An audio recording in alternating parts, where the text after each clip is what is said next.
jangan langsung kita sampaikan salah atau benar gitu ya. Jadi ini contoh-contoh praktek dalam berkomunikasi dan membuat kebiasaan baru berkomunikasi dengan remaja. Terus ini hal yang kedua adalah tadi kan di beberapa poin saya katakan kita itu mengasuh nggak bisa sendiri. Zaman sekarang semakin banyak ibu-ibu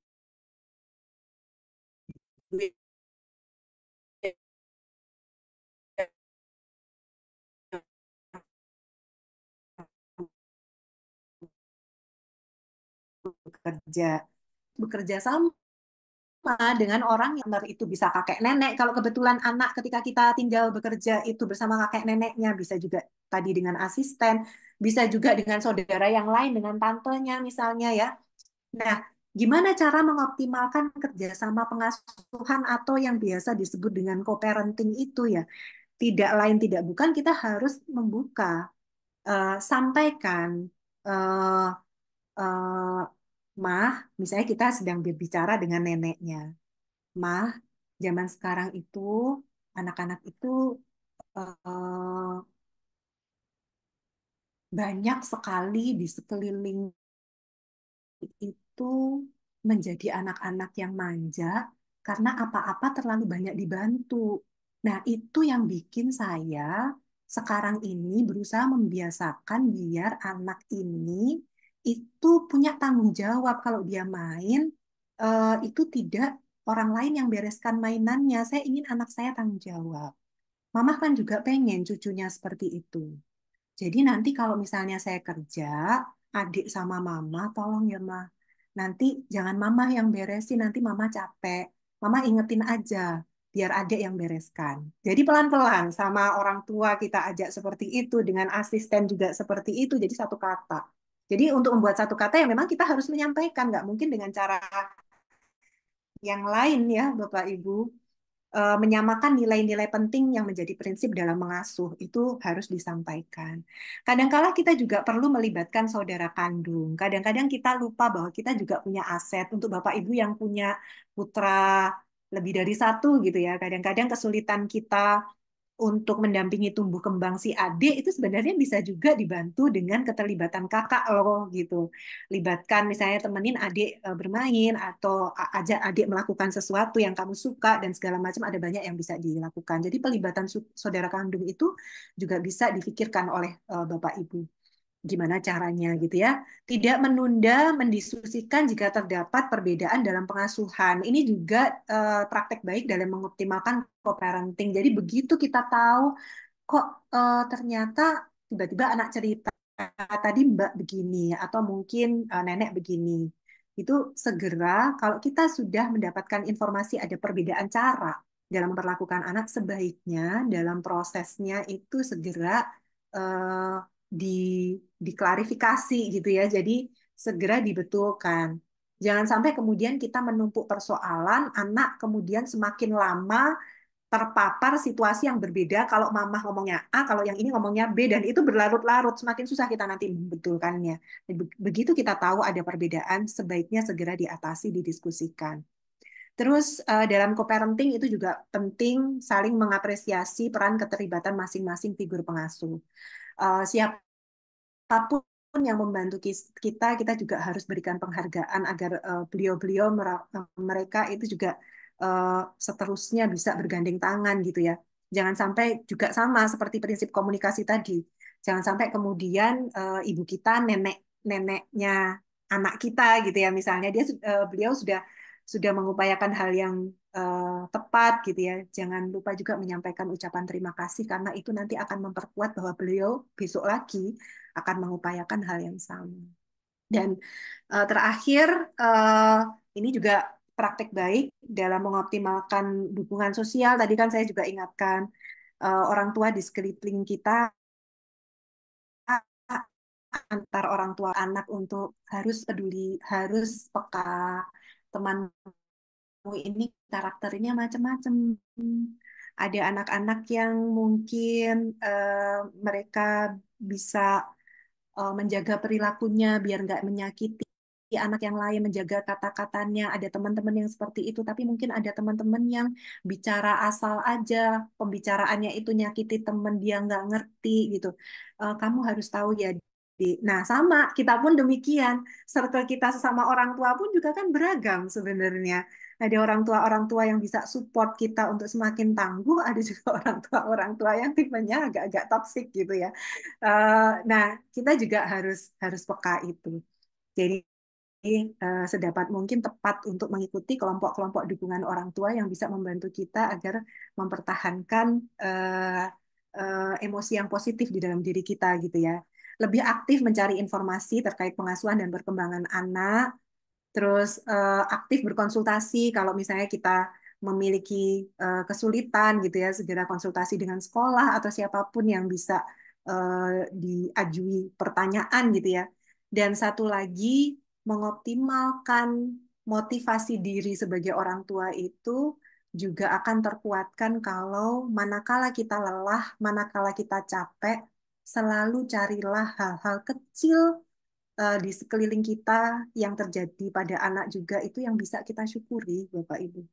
Jadi misalnya kita masih punya PR dengan perilaku anak ya, coba carikan temukan syukur. Misalnya mulai dari sesulit-sulitnya anak saya masih lebih baik diberikan titipan oleh Allah dibandingkan dengan orang lain yang mungkin tidak mendapatkan amanah yang sama. Sesulit-sulitnya anak saya, dia masih bisa dibilangi ketika begini, begini, begini, ketika dibandingkan dengan mungkin anak lain yang kondisinya jauh lebih merepotkan. Misalnya ya, meskipun anak saya sulit, tapi suami saya memberikan support. Jadi banyaki syukurnya. Di sisi-sisi yang lain itu nanti juga akan menguatkan dan memotivasi kita selalu. Nah, di ujung, kalau nanti pengasuhan sudah semakin kita perbaiki, Bapak Ibu selalu ingat bahwa setiap perubahan nanti itu juga membutuhkan kesabaran gitu ya. Jadi kalau misalnya kita mau membiasakan anak terbuka sebelumnya udah enggak, terus sekarang kita mencoba memperbaiki komunikasi kita agar anak lebih percaya dan mau cerita apapun ke kita, itu juga prosesnya butuh sabar. Jadi sabar, konsisten dilakukan, jadilah contoh dan selalu hargai proses belajar anak. Jangan hanya kemudian kita terjebak pada menuntut, mengatur, mengkritik. Tapi hargai, karena penghargaan itu juga akan menjadi kontrol dan motivasi anak agar dia secara mandiri itu juga bisa memperbaiki perilakunya pelan-pelan. Jadi terakhir, parenting ini adalah proses belajar jangka panjang. Kalaupun saya di sini kebetulan hari ini dipercaya untuk menyampaikan materi, bukan berarti artinya saya tidak belajar ya Bapak Ibu. Jadi setiap saat pun saya juga belajar. Tetap aja sampai sekarang saya juga ada banyak kelirunya dengan anak saya. Berulang saya juga harus minta maaf sama anak saya gitu ya. Jadi mari sama-sama belajar yang terus memperbaiki diri sebagai orang tua gitu ya. Jadi bagaimana kita terus beradaptasi itu nanti akan menentukan bahwa anak pun juga belajar suatu saat mereka akan menjadi orang tua yang seperti kita upayakan juga. Bagaimana sikap kita sebagai orang tua saat ini juga termasuk adalah referensi belajar orang anak-anak kita untuk suatu saat nanti dia menjadi orang tua juga. Saya rasa itu mudah-mudah catatan bagi Bapak Ibu jika ada segala sesuatu yang ingin didiskusikan. Saya persilakan, saya kembalikan ke moderator untuk memandu proses berikutnya. Saya tutup sementara. Assalamualaikum warahmatullahi wabarakatuh. Waalaikumsalam warahmatullahi Waalaikumsalam warahmatullahi. Terima kasih banyak Ibu Wiwin, Masya Allah. Ya, ini luar biasa karena dari awal sampai akhir ini buat saya semakin Masya Allah.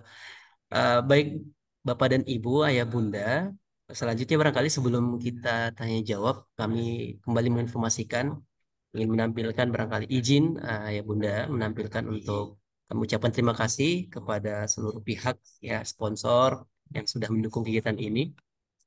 Kami ucapkan terima kasih kepada beberapa pihak. Yang pertama itu dari sponsor kita, ya. Saya boleh tampilkan terlebih dahulu slide-nya.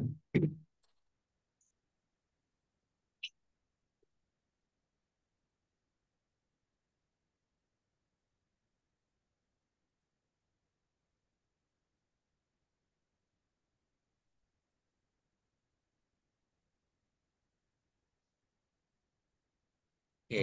Eh, Terima kasih banyak kepada seluruh sponsor. Itu ada dari Rumah Divina, Little Balls, Opi Cookies, dan Easy Clean. Jadi, alhamdulillah kita ini disponsori oleh Rumah Devina. Ayah Bunda, kalau seumpama ada keinginan untuk pesan ya, atau mungkin melihat seperti apa produknya, boleh, ini ada kontak personnya di sini kami tampilkan dan juga ada alamat Instagramnya. Nah, ada juga dari Little Balls. Little Balls, ya ini bisa jadi bekal sekolah, ya frozen food buat anak Ananda.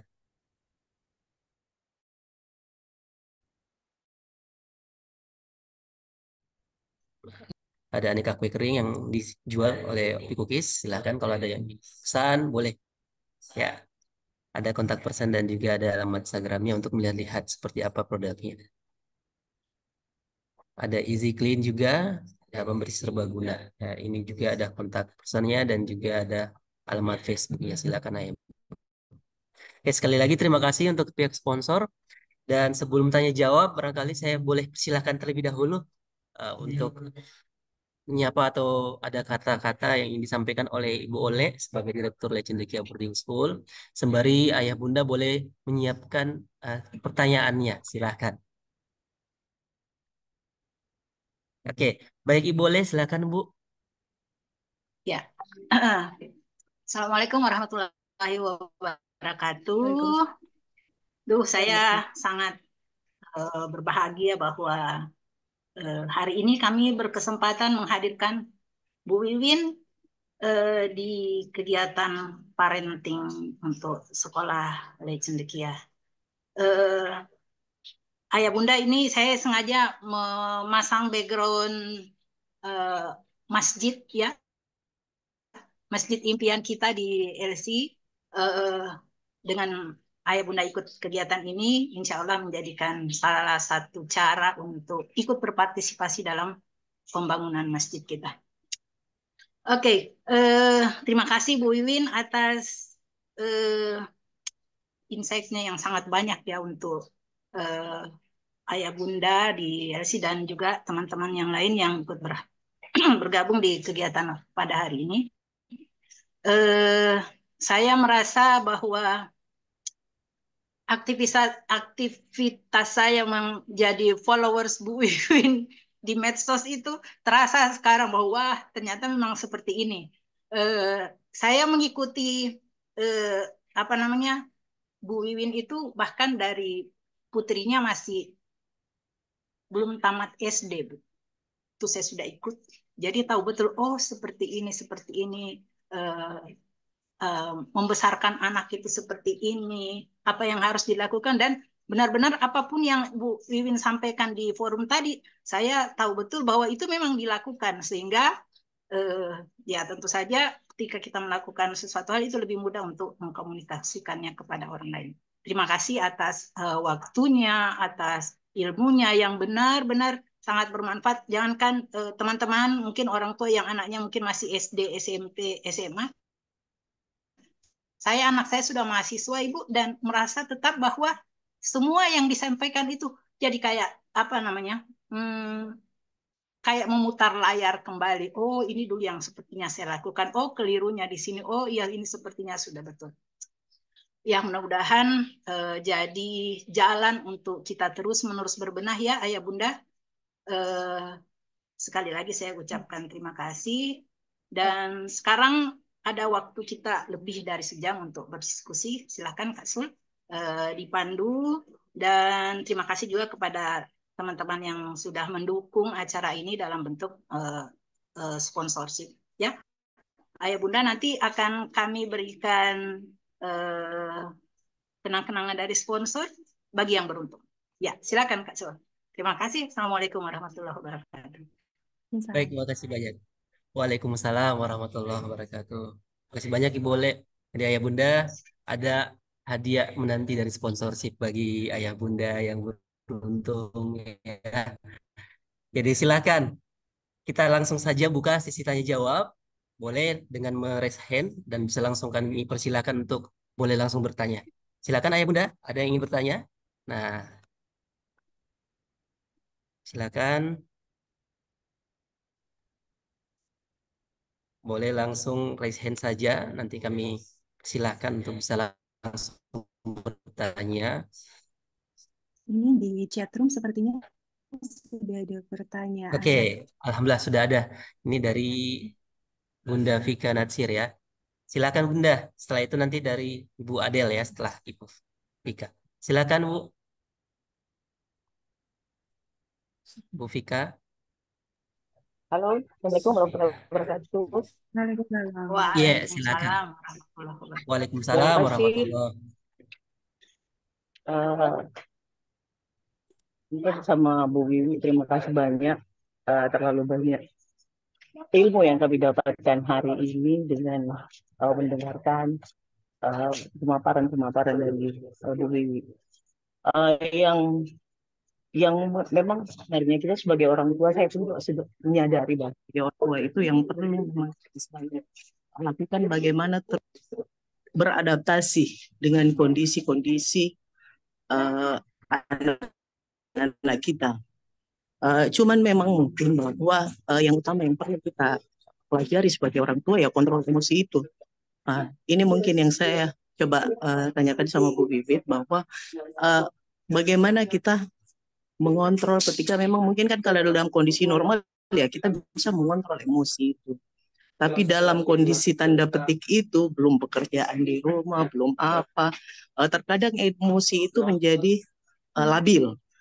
Sehingga kadang kita pun menyadari bahwa uh, apa saya harus harus mengontrol emosi, tapi kadang kita lepas juga seperti itu. Kira-kira bagaimana kiat-kiat untuk supaya kami sebagai orang tua ini bisa terus mengontrol emosi yang muncul ketika mungkin anak-anak melakukan kondisi-kondisi yang kami anggap salah, ataupun mungkin sebenarnya kadang pun ini Bu, kita merasa bahwa kita harus terus belajar harus melihat pada posisi kami sebagai orang tua. Cuman terkadang ya seperti kembali lagi bahwa kondisi-kondisi itu yang perlu kira-kira apa kiat-kiatnya supaya kami sebagai orang tua itu bisa betul-betul menjadi orang tua yang bisa menjadi teman anak, sahabat anak, dan uh, orang tuanya anak seperti itu. Terima kasih. Assalamualaikum warahmatullahi wabarakatuh. Waalaikumsalam warahmatullahi wabarakatuh. Makasih banyak Bunda atas pertanyaannya. Bu Wiwin, apa kita persilakan saja dulu bertanya yang lainnya lalu dijawab bersama? Eh, Kalau boleh, saya menjawab satu persatu saja karena saya suka Oke, boleh. lupa. Oke, baik-baik. Eh, Kalau Ibu Satu Adel boleh silakan. saya jawab satu-satu, saya jawab gitu saja. Bu Vika, Oke, Bu Vika silakan Bu yang Wiwin. bertanya ya. Terima kasih pertanyaannya. Em, itu dialami oleh semua orang tua. Saya juga mengalaminya. eh, Meskipun mungkin sumber stres, sumber tekanan tidak persis sama ya antara kita, tapi sebenarnya situasi itu dialami oleh, kalau di sini ada 67 orang, kayak 67 orang semua mengalami itu. Coba mungkin Bapak Ibu ada yang raise hand yang tidak pernah mengalami situasi yang disampaikan Bu Vika. Saya kok nggak yakin, pasti mengalami itu juga gitu. Emosi kita sering naik turun nggak karu-karuan karena tanggung jawab kita begitu banyak gitu ya. Em, Pertama gini, Ibu, karena saya harus menjawab ini dengan ringkas ya. Ada banyak cara sebenarnya mengolahnya, ada banyak jurus untuk mengolahnya. Saya sampaikan beberapa, nanti mungkin mana yang Ibu rasa sesuai untuk bisa dilakukan ya. Ini juga termasuk saya sampaikan beberapa yang saya ngerasa buat saya itu membantu sekali gitu ya. Yang pertama, eh, kalau kita adalah orang yang memang punya beberapa tanggung jawab sekaligus, kita cari ruang yang longgar ketika sedang sendiri untuk kemudian mulai menandai jawab kita itu yang sering mancing emosi. Itu kita harus tandai, Ibu. Jangan sampai kita nggak mengenali sebenarnya sumber. Memang masalah itu datang dan pergi silih berganti setiap hari ya, tapi ada masalah yang kita bisa tangani selesai dan nggak terlalu berefek ke emosi. Tapi ada hal tertentu itu eh, yang efeknya panjang. Nah, ini berangkat dari pemahaman apa secara psikologis. Setiap dari individu itu punya kerentanan psikologis pada masalah-masalah tertentu. Jadi kita itu punya kecenderungan kuat menghadapi hal-hal tertentu, tapi biasanya agak lemah dan menjadi sangat terpikirkan untuk hal-hal yang lain. Makanya langkah pertama kita harus tahu. Jadi kalau di anak itu biasanya mancing emosi itu kalau terjadi apa, kalau di suami yang bikin mancing emosi itu ketika apa, kalau di pekerjaan yang suka benar-benar membawa emosi itu ketika apa, itu kita tandai. Nah, gunanya apa kalau menandai? Kalau suatu saat, karena setiap hari kan tentu kita naik turun, ada hari-hari yang kita fine, tidak ada apa-apa, baik-baik saja. Tapi ada hari-hari yang itu berat sekali. Nah, kalau kita sudah terbiasa menandai, Ibu, kita akan tahu mana di antara hal-hal yang menyulitkan itu yang menjadi sumber pada hari itu. Maka itu nanti membantu kita untuk mengatasi, maka sumber itu harus kita selesaikan dulu sebelum berinteraksi dengan anak. Diupayakan begitu. Jadi kalau bisa itu diatasi dulu sebelum berinteraksi dengan anak. Kalau bisa. Kalau tidak, maka yang bisa dilakukan adalah mengatur waktu, menenangkan diri dulu, agar ketika kita sedang berada dalam situasi tidak menyenangkan, jangan pada saat itu langsung kita kemudian merespon sesuatu pada anak. Jadinya biasanya pasti jelek.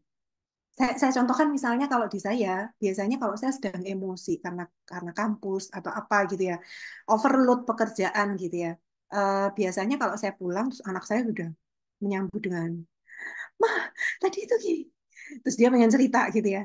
Saya bilang, sebentar ya, ditahan dulu ya ceritanya. Saya berusaha dalam ekspresi yang sedapatnya, dalam waktu singkat, saya bilang, ditahan dulu ya ceritanya, nanti mama dengerin. Mama tak mandi dulu, sebentar, habis mama mandi, kita cerita-cerita. Atau habis mama mandi, mama sholat dulu, kita cerita-cerita. Nah, pada saat itu adalah ruang waktu kita untuk membereskan emosi kita dulu, meredakan dulu, relaksasi dulu. Kalau perlu, ibu lama-lamain sedikit mandinya, enggak apa-apa. Biar kita bisa agak cooling down. Habis itu kan sudah izin, sholat dulu. Nah, sholatnya agak dilamain aja, enggak apa-apa. Biar kita ada waktu ruang, curi-curi waktu istirahat, baru setelah itu kembali ke anak lagi untuk siap mendengarkan. Bisa diatur dengan cara seperti itu. Jadi mencari ruang agar pada saat emosi itu naik, tidak langsung merespon sesuatu pada anak. Karena jatuhnya biasanya nanti akan jelek. Jadi kita redakan emosi dulu, setelah itu baru merespon anak. Itu yang pertama. Yang kedua, kalau seandainya kita sedang berada dalam situasi yang mungkin jangka panjangnya itu memang agak eh, memberikan tekanannya itu panjang ya, mungkin akan ada sesuatu di dalam keluarga, ada persoalan keluarga yang nggak kunjung selesai dan itu jangkanya panjang. Artinya itu sudah berefek tidak seperti tadi. Kalau tadi itu kan efeknya naik turun, kadang-kadang ada hari-hari yang baik, ada yang enggak. Nah, ini hampir setiap hari pikiran kita itu sudah tersita oleh masalah tertentu yang sedang berat itu tadi. Apa yang harus dilakukan? Nah, yang kedua ini eh, sebenarnya tadi saya sudah sebut, Bu. Beban pikiran, beban hati, beban emosi itu akan gampang meledak, termasuk ledakannya pada anak, kalau dia sudah overload, kalau dia sudah penuh, ibarat hati kita itu kayak bejana, ada kuali atau apapun lah tempat gitu ya, itu sudah penuh gitu. Nah, kita harus berusaha mengurangi penuhnya itu gitu. Dengan cara apa? secara psikologis, kalau orang berada pada situasi tertekan, tekanan itu bisa dikurangi, diringankan, diminimalkan kalau kita mengimbangi pikiran dan perasaan yang negatif itu dengan hal-hal positif. Nah, berarti tipsnya apa? Perbanyak dalam ruang-ruang misalnya, kan waktu kita itu 24 jam, itu kan sebenarnya bisa macam-macam, bisa misalnya habis sholat, misalnya ya, coba mengingat hal-hal baik apa sih yang kita miliki dalam situasi sulit kita sekarang ini, itu sering saya lakukan. Akhirnya pelan-pelan itu saya jadi teringankan.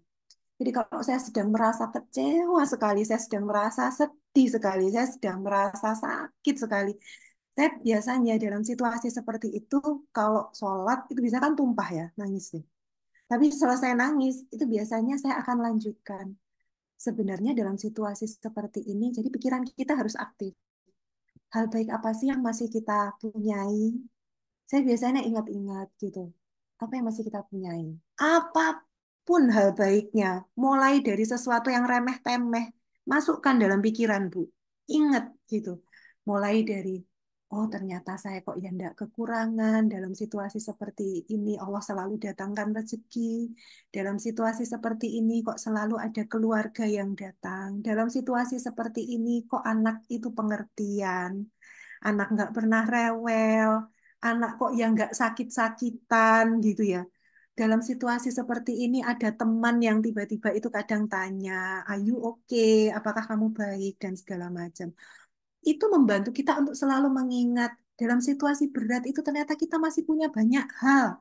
Ada teman, ada keluarga, ada tetangga yang baik, ada anak yang pengertian gitu ya. Ada rezeki yang selalu ada, kita nggak pernah hidup kekurangan. Coba lihat orang yang lain, situasinya jauh lebih parah. Itu biasanya saya kuatkan setiap hari, Bu. Saya ingat, saya ingatkan ke dalam diri kita sendiri. Akhirnya apa? Karena kita penuhi pikiran dan hati kita untuk mengingat sesuatu yang baik, menjadi semakin kecil ruang untuk terbawa pada situasi-situasi yang tidak menyenangkan. Jadi akhirnya arah emosinya itu digeser menjadi lebih positif, lebih positif. Nah, kalau emosinya dibawa ke lebih positif, bebannya jadi lebih ringan. Nah, biasanya kalau sudah seperti itu karena saya mensyukuri eh, anak saya kok tumbuhnya baik, meskipun situasinya seperti ini dan segala macam, biasanya itu lebih tenang di hati, itu lebih longgar gitu. Nah, ketika lebih longgar itu kita menghadapi anak itu biasanya jauh lebih mudah gitu. Dan itu perlu diusahakan setiap hari gitu. Setidaknya dua hal itu sebenarnya ada banyak cara yang lain mengelola emosi ya karena strategi-strategi regulasi emosi itu ada banyak gitu. Tapi dua itu yang terutama yang kedua itu saya rasakan betul dampaknya. Tapi sekali lagi harus dilakukan setiap hari Ibu. Jadi mengimbangi emosi negatif kita dengan emosi-emosi positif sebagai lawannya, sebagai counternya agar emosi negatifnya tidak mendominasi sehingga memperberat hari-hari kita. Mudah-mudahan bisa memberikan input ya, Ibu. Kurang lebih demikian. Oke, kasih banyak, Bu Wiwin. Bunda, Bunda, gimana? Iya, terima kasih eh, Bu Wiwin. Memang selama ini ya saya sih sudah mencoba menerapkan mungkin apa yang Bu Wiwin sampaikan. Cuman dalam konteks ini itu terkadang kita kelepasan seperti itu. Mm-mm. Betul-betul di luar batas kontrol kita. Dan Mm-mm. saya lihat juga dalam kehidupan untuk parenting ini bahwa kami ini sebagai ibu terkadang itu lebih lebih cepat respon. Kadang saya juga terus belajar. Kenapa ya kalau dengan orang lain, dengan lingkungan sekolah, lingkungan kantor, saya agak sedikit bisa lebih meredam emosi. Mm-mm. Seperti itu, meredam diri. Tapi ketika bersama anak, apalagi anak saya ini kan dua periode sebenarnya Bu Wiwin. Ada Mm-mm. anak yang sudah beranjak dewasa dan ada anak yang masih kecil. Yang Mm-mm. saya mungkin agak sedikit kadang loss ini ketika anak yang kecil ini. Iya. Jadi kadang timbul setelah itu malah timbul rasa bersalah. Seperti itu. Mm-mm. Ah, Mm-mm. saya salah lagi nih. Kalau setelah itu Mm-mm. kan yang seperti itu mungkin. Iya, itu secara psikologis memang ada penjelasannya, Ibu. Jadi respon psikologis kita itu memilih sasaran tanpa kita sadari. Jadi kita akan lebih mudah terdorong untuk meluapkan emosi pada orang-orang yang secara psikologis dekat dengan kita. Memang seperti itu. Nah, apa namanya, itulah kenapa misalnya ya, ketika kita marah, misalnya Bapak Ibu marah sama eh, pasangan gitu ya, ngeluapkannya itu lebih gampang dengan ketika kita marah sama teman kantor. Kalau teman kantor itu kan secara psikologis, jarak psikologisnya kan beda. Karena dia bukan orang yang dekat secara psikologis, tapi dengan orang-orang yang dekat, itu biasanya reaksinya lebih spontan. Dan memang seperti itu memang.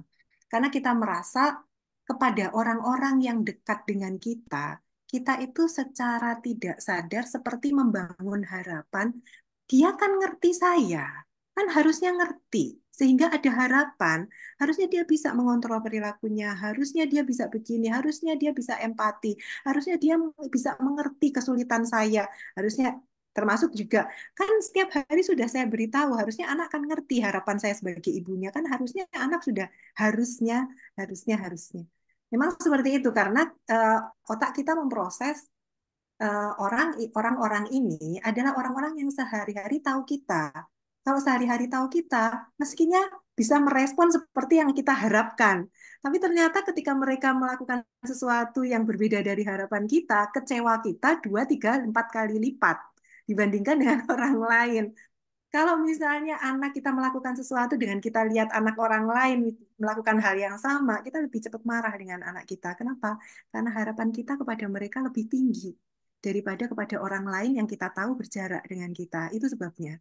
Makanya seringkali kemudian kita meluapkannya itu jauh lebih mudah. Nah, yang saya tadi tertarik adalah ketika kemudian kita udah keceplosan, ya, kadung gitu ya. Istilah Jawanya itu wis kadung. Kalau sudah kelepasan gitu ya, marah. Saya tahu saya nggak boleh melampiaskan kemarahan, tapi sudah terlanjur marah. Saya sudah terlanjur bentak anak saya. Saya sudah terlanjur ya mudah-mudahan tidak sampai sudah terlanjur melakukan sesuatu yang sifatnya fisik ke anak saya semata-mata karena ketidakmampuan kita mengontrol emosi kita. Kalau itu terjadi, apa yang harus dilakukan? Diperbaiki. Jadi anak itu juga belajar. Gini Bu, proses kita memperlakukan anak itu kan juga sebenarnya berjenjang, ada gradasinya, ada levelnya. Maka jangan khawatir kalau misalnya kita tidak bisa melakukan yang paling ideal seperti apa, turun di bawahnya. Kalau nggak bisa turun sedikit di bawahnya, jangan kemudian sampai kita tidak melakukan sama sekali. Maksud saya begini, kita upayakan agar kita bisa mengelola emosi selalu pada anak. Tapi kalau misalnya kita kelepasan kontrol, udah kadung membentak anak sampai anak nangis. Nah, pada saat itu kan kita sadar kita melakukan kesalahan. Orang yang baik ketika melakukan kesalahan apa? Di depan anak, segera istighfar. Astagfirullahaladzim. Dan minta maaf. Karena itu juga pelajaran penting. Anak juga akan melihat setiap orang bisa saja salah. Dia pun juga bisa saja salah. Gitu ya. Mungkin melalui proses itu kita sedang mengajarkan hal lain pada anak. Ketika kita sedang mencontohkan perilaku yang tepat, yang emosinya positif, maka kita sedang memberikan contoh pada anak bagaimana mengelola emosi ketika berinteraksi. Tapi lewat kesalahan kita itu sebenarnya itu juga ruang kita mengajarkan sesuatu ke anak juga, termasuk juga mengoreksi diri kita sendiri. Kalau misalnya sudah kelepasan, apa yang dilakukan? Istighfar segera. Nah, setelah itu apa yang dilakukan? Minta maaf ke anak. Sehingga anak juga bisa melihat bahwa ketika orang tua menyadari kesalahannya, orang tua meminta maaf. Orang tua itu berendah hati meminta maaf ke anak. Itu contoh yang luar biasa. Saya pun melakukan itu, Bu. Saya bukan berarti ngomong seperti ini yang isi parenting di mana-mana nggak suka kelepasan sama anak saya. Pernah ada momen saya kelepasan sama anak saya sampai anak saya tuh nangis kejer gitu karena saya posisi benar-benar kondisi tekanan psikologisnya cukup tinggi dan pada saat itu saya kesulitan mengelola dan pada saat itu kejadiannya anak saya masih kecil. Terus saya bentak anak saya. Dia kaget terus nangis, nangisnya itu benar-benar nangis yang tersakiti gitu loh oleh ibunya. Dan saya langsung menyesal pada saat itu. Istighfar, habis itu saya peluk anak saya, mama minta maaf. Mama minta maaf sambil saya usap-usap. Itu yang harus dilakukan manakala kita sadar bahwa kita melakukan kesalahan. Tetap dalam ruang-ruang kesalahan kita, tetap akan ada proses yang baik yang bisa kita hadirkan untuk anak juga bisa belajar. Itu tambahan saja, Ibu. Iya, baik. Terima kasih banyak. Ibu, Bunda, gimana? Udah ya, aman. Udah cukup. Aman, cukup. Terima kasih Bu Wiwin. Semoga ke depan Le Cendikia bisa melaksanakan kegiatan seperti ini dan meskipun kami sudah tidak menjadi Wah, ini keluarga kecil, tapi kita adalah keluarga besar supaya bisa tetap memberikan edukasi kepada kami sebagai orang tua. Mohon maaf Bu Wiwi, nggak mohon bisa maaf juga. karena lagi masak. Oh, Masya Allah. Baik. Ya, terima kasih. Assalamualaikum Ya, warahmatullahi wabarakatuh. Waalaikumsalam Waalaikumsalam warahmatullahi warahmatullahi wabarakatuh. wabarakatuh. Baik. Selanjutnya Ibu Adel mungkin ingin menyampaikan langsung. Ya, silakan Ibu Adel. Ya, terima kasih. Salam kenal Bu Wiwin. Salam kenal Bu Ade. Saya barusan dicolek sama Bu Ole. Ih, kenal nih harusnya nih Bu Adel nih gitu. Ini ibunya Damai, Masya Allah ternyata saya baru tahu. Saya sering ngikutin tulisannya Damai. Oh, Masya Allah. Tapi saya baru tahu ternyata Bu Wiwin ini ibunya Damai. Iya, iya. Ya, Ibu. Ya, jadi tentang mengelola emosi itu memang jadi tantangan sih ya. Saya sama dengan Bu Win ya, anaknya baru satu dan perempuan sebetulnya. Dan alhamdulillah dalam mengelola ya emosi memang naik turun gitu dan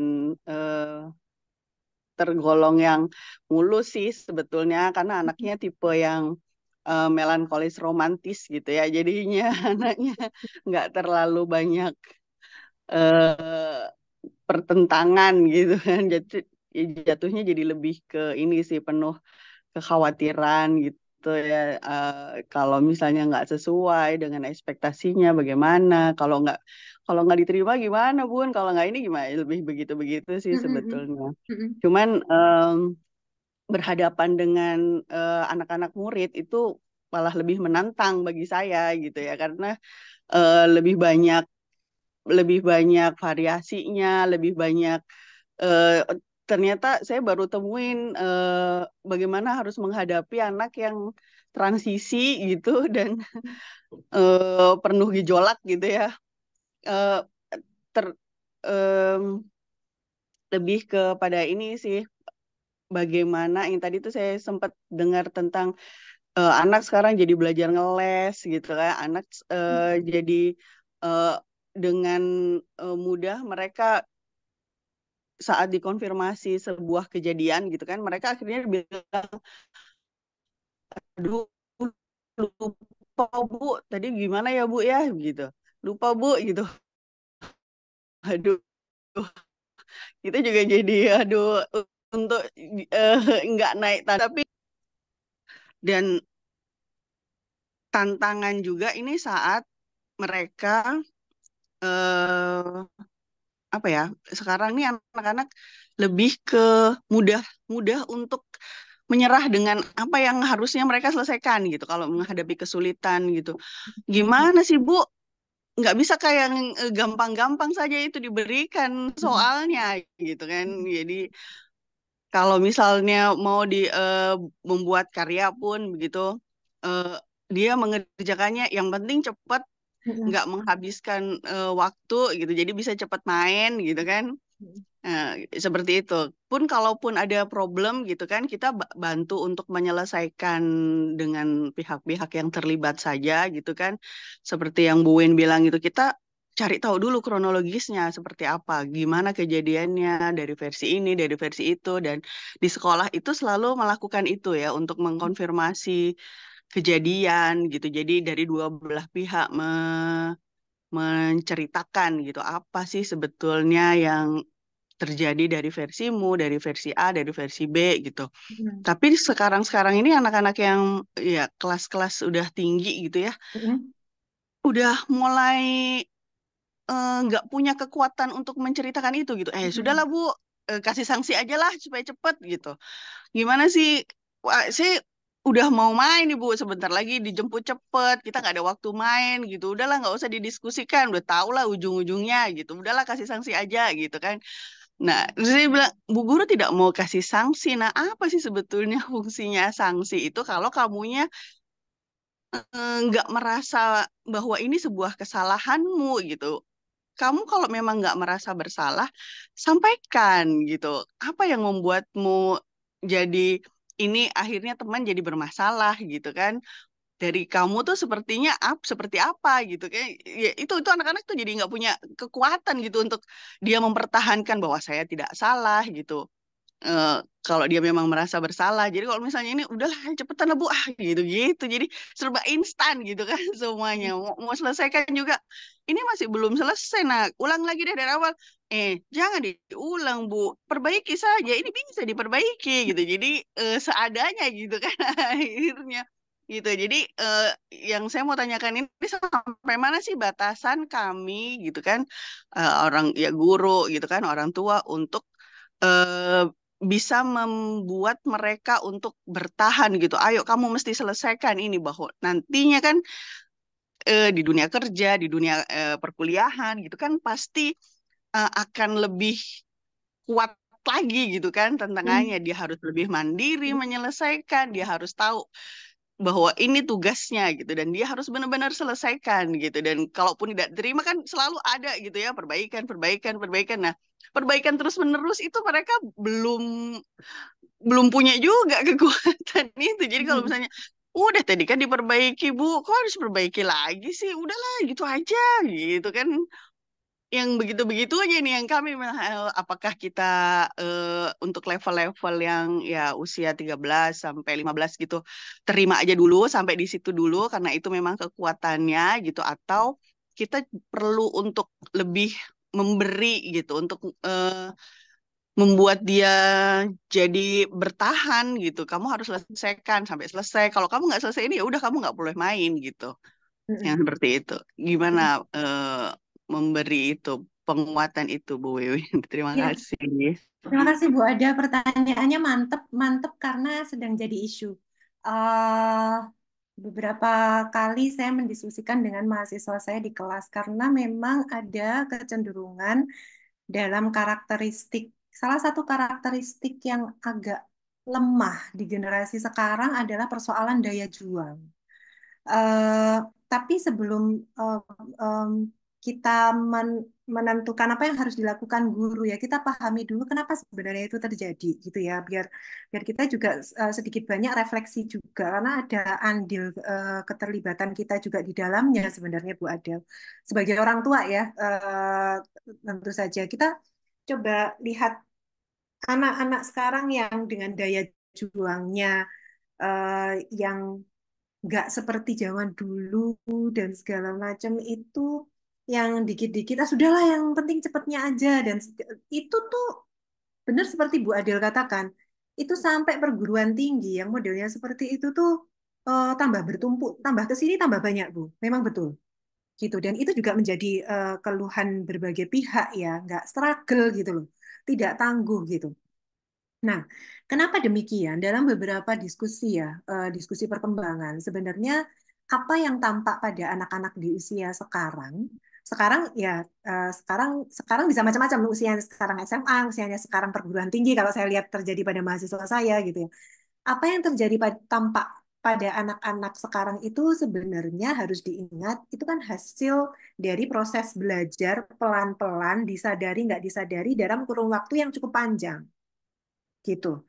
Nah, berarti kondisi mereka sekarang yang daya juangnya rendah, yang gampang sekali wis praktisnya aja, instannya aja yang penting cepet gitu. Kenapa kok sekarang seperti itu? Mari kita tarik ke belakang. Hal apa selama masa tumbuh kembang anak sekarang yang kemudian kemungkinan berkontribusi terhadap kondisi itu? Kita lihat satu yang paling gampang menemukan penjelasannya adalah dengan segala perkembangan teknologi sekarang itu eh, kemudahan itu begitu banyak ditawarkan sekeliling kehidupan anak. Bapak Ibu merasakan tidak? Mau cari apa-apa tinggal cari aja di HP. Mau beli makan segala macam Allah, nggak usah masak lah, buka GoFood aja. Kalau dihitung-hitung juga nanti habisnya sama gitu ya. Beli GoFood harganya sekian dengan masak di dapur berapa jam. Nanti di total-total ongkos pergi ke tukang sayur dan segala macam, ongkos bensin, Allah jatuhnya sama. GoFood aja. Terus itu urusan GoFood ya. Mau cari ngerjakan latihan soal. Kalau dulu mikir ini latihan soal itu gimana. Ini belum mikirnya, belum selesai. Apa yang dilakukan anak-anak sekarang? Cari contoh. Cari contoh dulu, cari kunci dan segala macam. Dan itu sangat dimudahkan sekarang. Dengan ini, jadi eh, ruang-ruang belajar berperilaku saat ini itu serba termudahkan tuh. Jadi itu yang membuat akhirnya kecenderungan dibandingkan mengembangkan daya juang cepat. Karena mereka dilatih di macam itu untuk mengejar kecepatan itu. Itu sebab pertama. Nah, sebab pertama ini sebenarnya tidak akan secara langsung akan berdampak jelek ke anak sebenarnya. Tidak secara langsung, karena kalau kita lihat, pertanyaannya sekarang dibalik. Apakah semua anak itu menunjukkan daya juang yang rendah? Kan sebenarnya tidak juga. Ada beberapa anak yang tetap punya ketangguhan luar biasa, mereka yang tetap gigih, saya harus belajar, saya harus sekian persen yang tetap bisa mempertahankan daya juang yang baik. Nah, penentunya apa ketika lingkungan tumbuh kembang dan teknologi ini sama?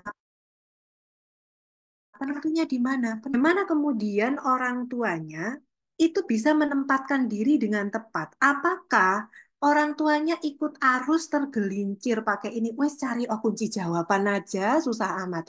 Sini mama cari, bantuin browsing misalnya seperti itu. Ada banyak orang tua yang keputusannya adalah keputusan-keputusan instan juga. Sehingga itu semakin memupuk, bukan menjadi kontrol, malah tambah menambah kebiasaan-kebiasaan yang segera selesaikan sesuatu dengan cepat. Kadang itu kita tidak sengaja, Bu. Kadang-kadang itu saja cepetan gitu. Uh, uh, Doma ini lo kesasar segala macam. Googling aja cepetan, googling. Gimana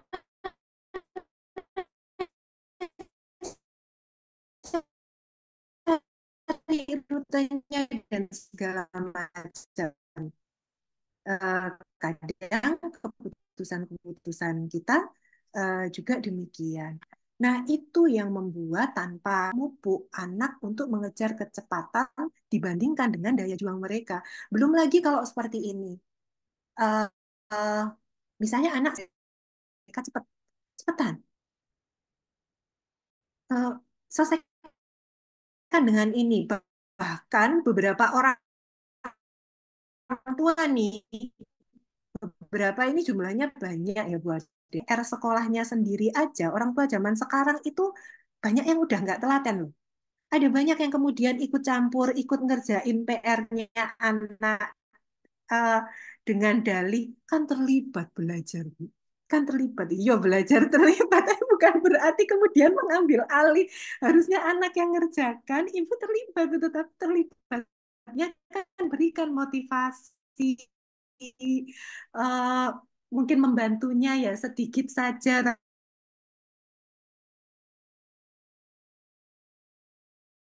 tapi biarkan anak selesaikan. Tapi banyak orang tua nggak begitu, Pak. Ya. Jadi ambil alih apa perkembangan dengan tapi yang terjadi di lingkungan sekitar kita itu banyak yang akhirnya ikut arus. Orang tuanya sendiri nggak sabar, orang tuanya sendiri banyak memudahkan anak, banyak membantu anak dengan dalih biar cepat. Orang tua sendiri misalnya ketika anak ada masalah dan segala macam, mungkin karena kurang kurang punya waktu akhirnya daripada memberikan ruang anak untuk menyelesaikan sendiri persoalannya, akhirnya orang tua yang ambil alih itu kan banyak. Bahkan kalau ada, saya sempat jadikan catatan. Saya sebenarnya kadang-kadang nulis nulis caption itu kan sebenarnya catatan juga ya, pengingat juga, pengingat untuk saya juga gitu ya. Termasuk kapan hari belum lama itu catatan cerita sebenarnya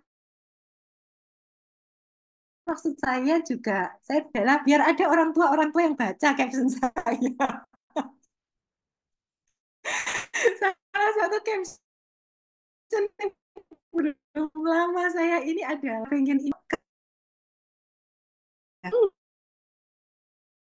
enggak anak mahasiswa sekarang apa yang dilakukan kalau nilai jelek nangis sama orang tuanya besoknya orang tuanya nemui dosen untuk ulang minta diberikan ini jadi orang minta memeras meminta belas kasihan dosen dan orang tuanya mau loh Bu. Semakin ke sini kan orang tua itu semakin banyak ikut padahal kalau kita lihat berapa waktu yang lalu ya yang namanya anak SMA apalagi perguruan tinggi ini adalah ruang mereka belajar mandiri mau seperti apa selesaikan orang tua paling cuma memberikan bantuan doa saran segala macam tapi enggak ikut campur tapi sekarang pergi ke perguruan tinggi deh. Coba tanya di Bu Ira. Bu Ira pasti juga mengalami hal yang sama. Semakin ke sini nih orang tua yang ikut campur Iya, Bu. urusan mahasiswa tuh banyak. Nah, itu juga bagian ya itu. Nah, karena kenapa? Mereka tahu kalau mereka kesulitan ada orang tuanya yang bisa bantu ya dan segala macam. Bapak, Ibu lihat saja ke sekitar. Jadi kembali ke pertanyaan Bu Adel. Problem ini sebenarnya kita tidak bisa atasi sendiri kalau dalam kapasitas kita sebagai guru ya. Nggak bisa, Bu Ade.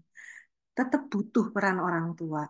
Nah, kalau dalam kapasitas kita sebagai guru, maka yang bisa kita lakukan adalah terus memberikan pengertian yang berulang pada yang efek dari kemudahan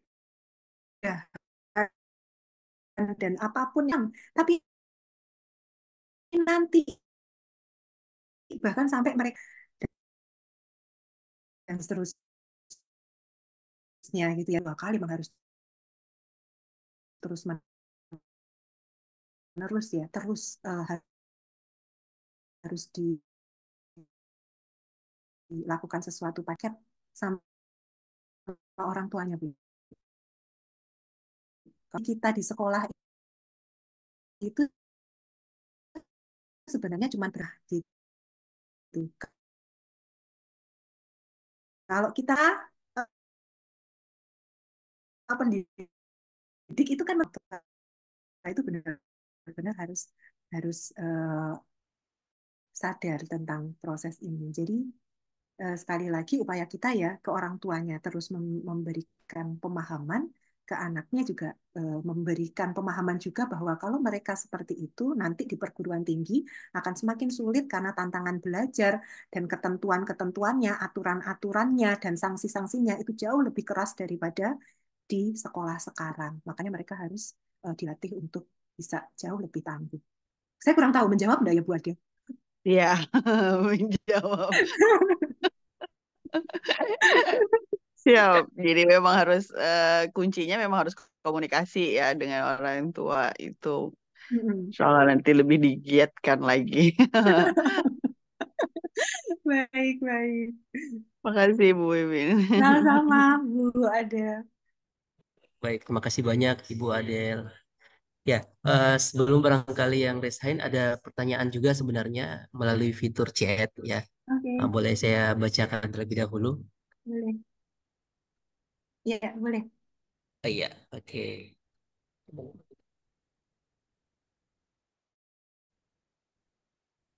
Oke.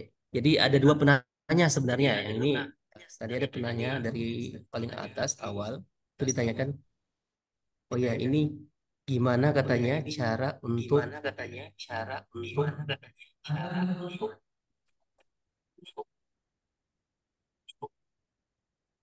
sorry, ini oh ya, ini dulu. Gimana mengatasi ketika anak-anak ketahuan berbohong katanya. Oke, ketika anak-anak berbohong ya. eh, Ya, jadi kalau misalnya ya. suatu saat Bapak Ibu ya gini, jadi berbohong itu kan sebenarnya respon yang muncul, perilaku yang muncul karena sebenarnya ada kekhawatiran, ada ketakutan yang akan konsekuensi sesuatu ketika orang tahu yang sebenarnya gitu ya. Ya sebenarnya kalau merespon anak berbohong, kita tahu dia berbohong ya seperti normalnya saja, tapi kata kuncinya adalah seperti yang saya tulis di dalam slide tadi ya. Jangan sampai ketika kemudian kita menyampaikan bahwa kita tahu dia sedang berbohong, itu disampaikan dalam ekspresi emosi yang langsung menghakimi anak itu. Jadi intinya gini, kalau tahu anak berbohong ya berarti kita harus mengingatkan, gitu ya. Kita harus menyampaikan bahwa ayah, ibu tahu bahwa kamu sedang menyampaikan informasi yang tidak sebenarnya. Tapi ketika kita menyampaikan itu, jangan kemudian dengan ekspresi kalimat yang emosional. Nggak ada gunanya. Karena nanti anak akan semakin menarik diri. Karena yang terjadi pada saat itu dia sudah disalahkan. Sudah dia ketakutan, sehingga ketakutannya itu menyebabkan dia berbohong. Habis itu disalahkan pula itu akan semakin diem. Kalau kalau kita mengharapkan anak kemudian bicara, tetap kita harus ingatkan, tapi kendalikan emosi kita. Kunci pertamanya kendalikan emosi. Apa yang harus dilakukan? Sampaikan dengan bahasa yang tenang. Kamu yakin memberikan informasi yang betul? Coba sekarang, Mama tadi dapat informasi kok berbeda ya. Mama tahunya seperti ini, seperti ini, seperti ini. Yang betul yang mana? Kamu nggak usah takut bicara yang sebenarnya.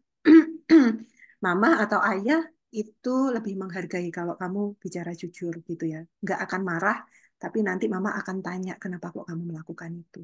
Udah sampaikan dengan tenang, sebenarnya udah selesai kok, ibu yang bertanya ya. Ya, Ibu Jadi Rere. sebenarnya, eh, eh, eh, jadi jadi tidak perlu khawatir ya. Memang tugas kita mengoreksi, membetulkan, tapi lakukan itu tetap dengan intonasi yang tenang agar anak tidak semakin menarik diri, tanyakan kenapa kok kemudian itu terjadi tanpa harus berbohong. Kalau dia tetap berbohong, enggak kok aku enggak bohong dan segala macam. Mama ngerti yang sebenarnya seperti apa gitu ya. Jadi kita sampaikan dengan tenang. Jadi enggak ada gunanya kamu berbohong gitu. Eh, eh, Sampaikan yang sebenarnya, kita tetap tunggu itu, tapi dengan ekspresi yang tenang gitu ya, dengan ekspresi yang tidak emosional. Lebih ke mengatur ekspresinya saja menurut saya. Karena sudah pasti kalau anak berbohong ya harus kita koreksi, sudah pasti seperti itu. Begitu, Pak Syamsul. Oke. Ya, ya katanya waktu masih kecil anaknya cerewet dan tak pemalu. Masuk remaja mulai menjadi pemalu dan tertutup. Nah, itu yang dialami oleh Oh, Bunda Rere. Iya, yang tadi pertanyaan lanjutannya ya. oh, Jadi oh. menanggapi pertanyaan atas pertanyaan yang tadi. Mm, mm, mm. Oke. Eh, Terus, iya baik. Ada pertanyaan juga di atas ini, bagaimana sih solusi untuk anak yang terlalu nyaman dengan bermain handphone atau gadget sehingga sudah tidak ada lagi motivasi dalam belajar? oke, Ini pertanyaan dari Bunda ya. Nurasmi. Eh, jadi kebiasaan anak dengan handphone itu pelan-pelan kan harus dialihkan dengan hal yang lain. Nah, jembatannya tidak langsung melarang. Umumnya ketika kita akan menghentikan eh, kebiasaan yang edik dengan gadget, itu pengalihnya harus dengan kegiatan yang anak tetap senang melakukan, tapi bukan gadget.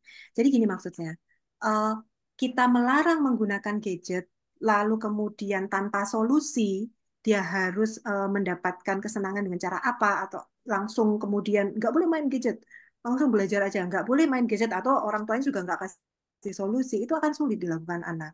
Lebih mudah untuk kita pantau, nggak boleh main gadget tapi boleh main yang lain misalnya ya, jadi diberikan alternatif dulu. Pertama, karena proses itu penting untuk istilahnya itu detach ya. Jadi biar dia itu memutus kelekatannya dengan si handphone ini. Memutus kelekatan itu tidak bisa ke langsung kegiatan yang tidak menyenangkan. Nanti istilahnya itu nggak sebanding, nggak apple to apple gitu. Jadi kalau mau dialihkan, alihkan dengan memberikan alternatif kegiatan yang dia suka. Itu kan lebih mudah. Misalnya dia suka main bola dan segala macam. Dek, main bola sana enggak apa-apa. Biar nggak main gadget terus. Jadi itu pelan-pelan. Dan itu nggak bisa drastis ya. Kalau dia sudah kadung, jamnya durasinya panjang, kita langsung hentikan, itu sulit. Jadi menghentikannya itu pelan-pelan dengan sedikit demi sedikit mengurangi durasi waktunya. Cara menguranginya dengan apa? Mengalihkan waktu-waktu tertentu pelan-pelan untuk anak bisa melakukan aktivitas lain yang dia suka gitu ya. Bisa dikombinasikan juga dengan aktivitas berbeda yang ditentukan oleh orang tuanya. Misalnya orang tua bisa meminta tolong dia melakukan sesuatu, terus nanti di waktu yang lain meminta misalnya ada kakaknya atau apa mengajak dia melakukan aktivitas yang menyenangkan di luar gadget gitu ya. Jadi pengalihan-pengalihan dengan aktivitas alternatif itu adalah jembatan untuk menghentikan pelan-pelan kebiasaan bersama HP. Tapi selalu ingat, itu nggak bisa seperti magic ya, langsung tiba-tiba berhenti, begitu nggak bisa. Tetap jadi prosesnya harus direduksi sedikit, sedikit, sedikit, sedikit, sedikit. Gitu, dan dialihkan dengan aktivitas pembiasaan yang lain. Itu akan jauh lebih menetap dampaknya. Kurang lebih demikian ringkasnya, Oh ya, Kak baik. Syamsi. Makasih banyak, Ibu. Lanjut ini mungkin kita langsung saja ya menjawab dari pertanyaan yang raise hand. Kami persilakan terlebih Oke. dahulu. Tadi ada Bunda Tegar. Mm-mm. Iya, Ya, iya, boleh mana? Bunda Tegar. iya. Mohon izin menonaktifkan kamera ya Kak Isul ya. Kalau Oh ya, ya siap. ini jaringannya nggak terlalu nggak terlalu bagus di sini. Oh ya. Ya, silakan Iya. Bunda. Setelah Bunda nanti ada Bunda dari Ocha juga ya. Lalu dilanjut dari Bunda Zidan. Silakan Bunda. Iya, baik. Terima kasih atas kesempatannya. Jadi eh, saya ini Bu Wiwin kebetulan alhamdulillah punya anak yang Mm-mm. spesial, ya. Anak spesial. Saya punya anak tiga. Kalau tadi Bunda Mm-mm. sebelumnya ada punya anak dua periode. Kalau saya ini ada tiga periode ya Bu Mm-mm. Wiwin ya. Mm-mm. Ada yang sudah tahun ini akan masuk perguruan tinggi, kemudian yang Tegar ini udah beranjak remaja, kemudian ada adiknya yang berusia 3 tahun. Mm-mm. Nah, sebenarnya ingin saya tanyakan ini mengenai Tegar ini yang anak yang spesial ini, Mm-mm. waktu Tegar ini masih SD itu dia tergolong anak yang penurut ya, apa aja yang diperintahin, apa aja yang diomongin ke dia, istilahnya manut aja gitu, iya iya iya aja, kemudian gurunya juga didengarkan dengan baik perintahnya apa semua. Nah, menjelang setelah eh, dia beranjak remaja, ya sekarang usianya sudah 13 tahun, Mm-mm. itu dia sudah, saya lihat, eh, saya dan ayahnya itu lihat ada perubahan yang sangat mencolok ya. Dia sudah mulai apa, membangkang lah istilahnya ya.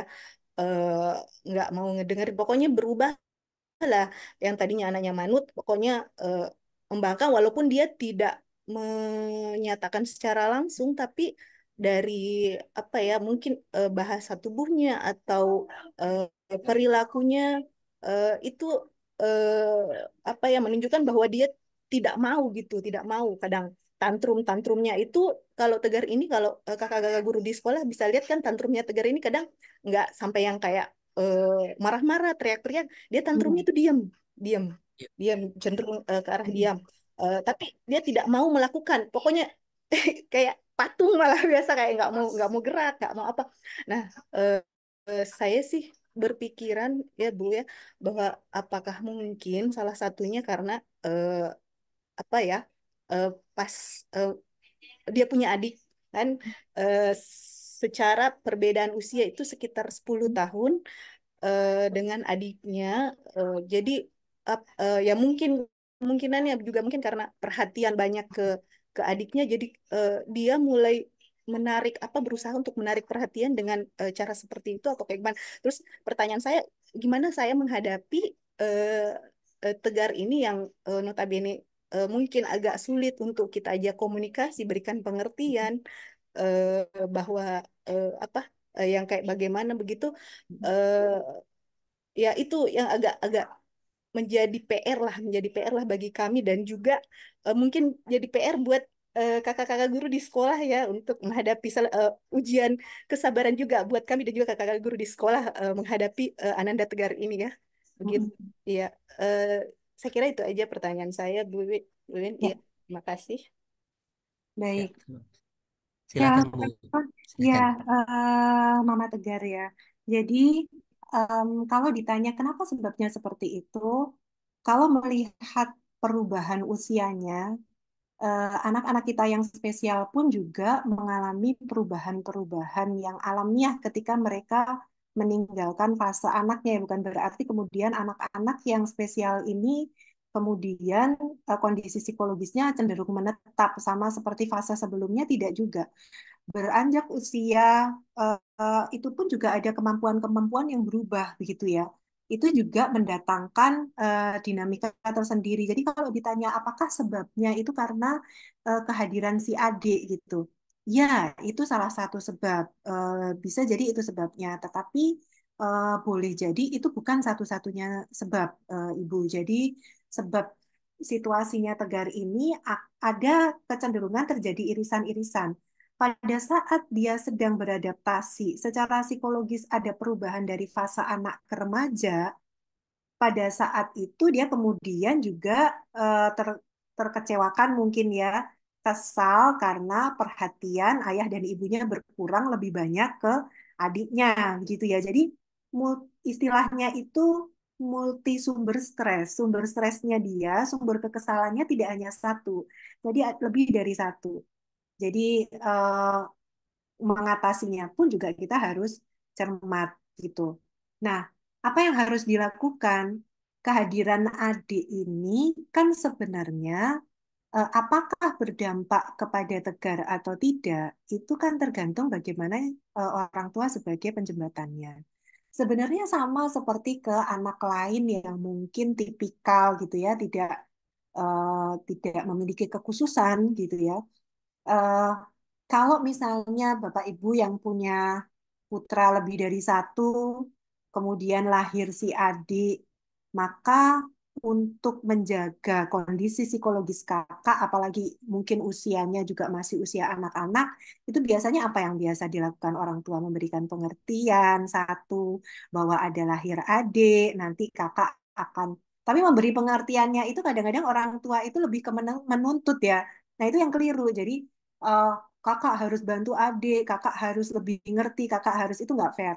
Kakak lebih besar, kakak jadi menjadi kakak yang nanti bisa eh, melindungi adik, bisa bantu adik belajar, kakak jadi orang yang jauh lebih mampu apa-apa gitu ya. Jadi pengertian-pengertian ini harus dibangun di dalam diri anak. Nah, tinggal ditanyakan apakah itu juga sudah dikondisikan dengan bahasa yang sederhana pada Tegar gitu ya, dengan bantuan-bantuan mungkin pakai kalau sulit mengkomunikasikan apakah pakai apa namanya, informasi tulisan bergambar seperti itu atau apapun lah yang bisa membantu dalam proses pengkomunikasian, itu satu.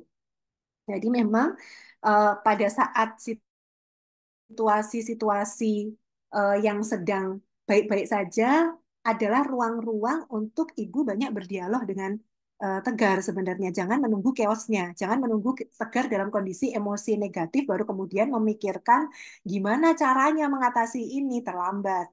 Justru manfaatkan ruang-ruang aman.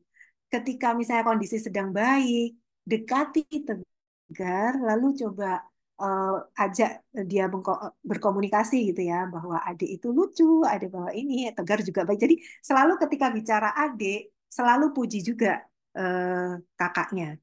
Jadi ketika adik diberikan sesuatu yang positif, kakaknya juga dipuji. Sehingga kemudian tidak terjadi kecemburuan antar saudara. Itu yang pertama. Kemudian yang kedua, eh, di dalam situasi-situasi yang dihadapi oleh eh, Tegar ini juga membutuhkan kecermatan kita ya, kecermatan orang tua juga. Eh, Dia dalam perkembangannya itu tetap butuh waktu, eh, perhatian kita. Makanya harus cermat untuk membagi dengan cermat kapan kita mengalokasikan waktu yang khusus untuk Tegar. dia tetap harus punya itu. Jangan sampai kemudian setiap harinya dia melihat nggak ada ruang untuk dia berinteraksi, tetap harus sediakan. Maka itu, nah itu ibu yang bisa mengatur ya, karena ibu yang lebih paham ritme keseharian di rumah itu seperti apa. Sisihkan sekian menit, benar-benar fokus untuk nemenin Tegar dalam situasi psikologis yang baik begitu ya. Itu diupayakan. Kalau ibu bisa mengupayakan itu, nanti pelan-pelan dia akan bisa dikurangi. Nah, tapi prinsip yang ketiga, prinsip tadi kan saya bilang, situasi emosi negatif itu sebenarnya bisa dikurangi dengan menghadirkan situasi-situasi positif pada diri individu. Nah, caranya gimana? Em, Kalau seandainya ada momen-momen keluarga sedang berkumpul, terus kemudian dalam situasi seperti itu eh, Tegar tampak senang gitu ya. Nah, jangan selalu membicarakan adiknya, tapi jadikan dalam momen-momen khusus yang anak kita ini suka gitu ya. Itu dia sebagai senter perhatian gitu.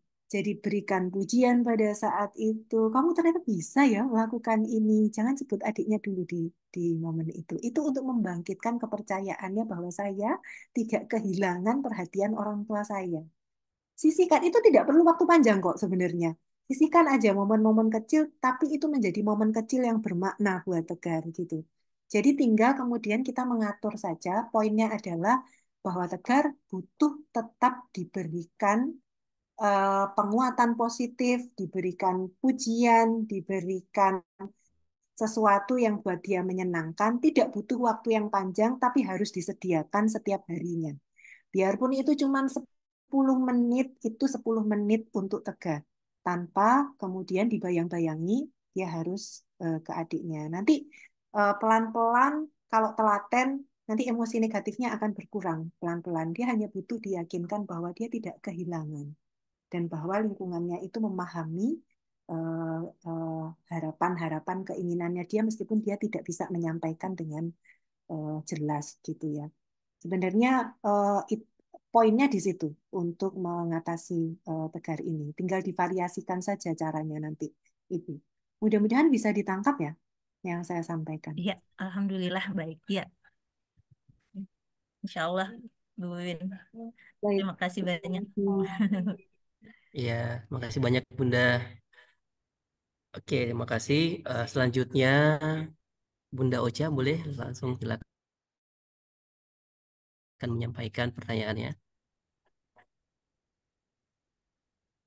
Termute Bunda, mohon maaf. Oke. Oh ya, oke ya. Oke, silakan. Oke, terima kasih Kak Sul. Salam kenal Bu Wiwin, makasih banyak ya, sampai detik ini. Sebenarnya tadi saya mau nyambung problem Bu Adel ya sharing. Tapi kan kalau Bu Adel dari sisi orang tua, dari guru, mungkin saya dari sisi orang tua ya. Problemnya kurang lebih hampir sama.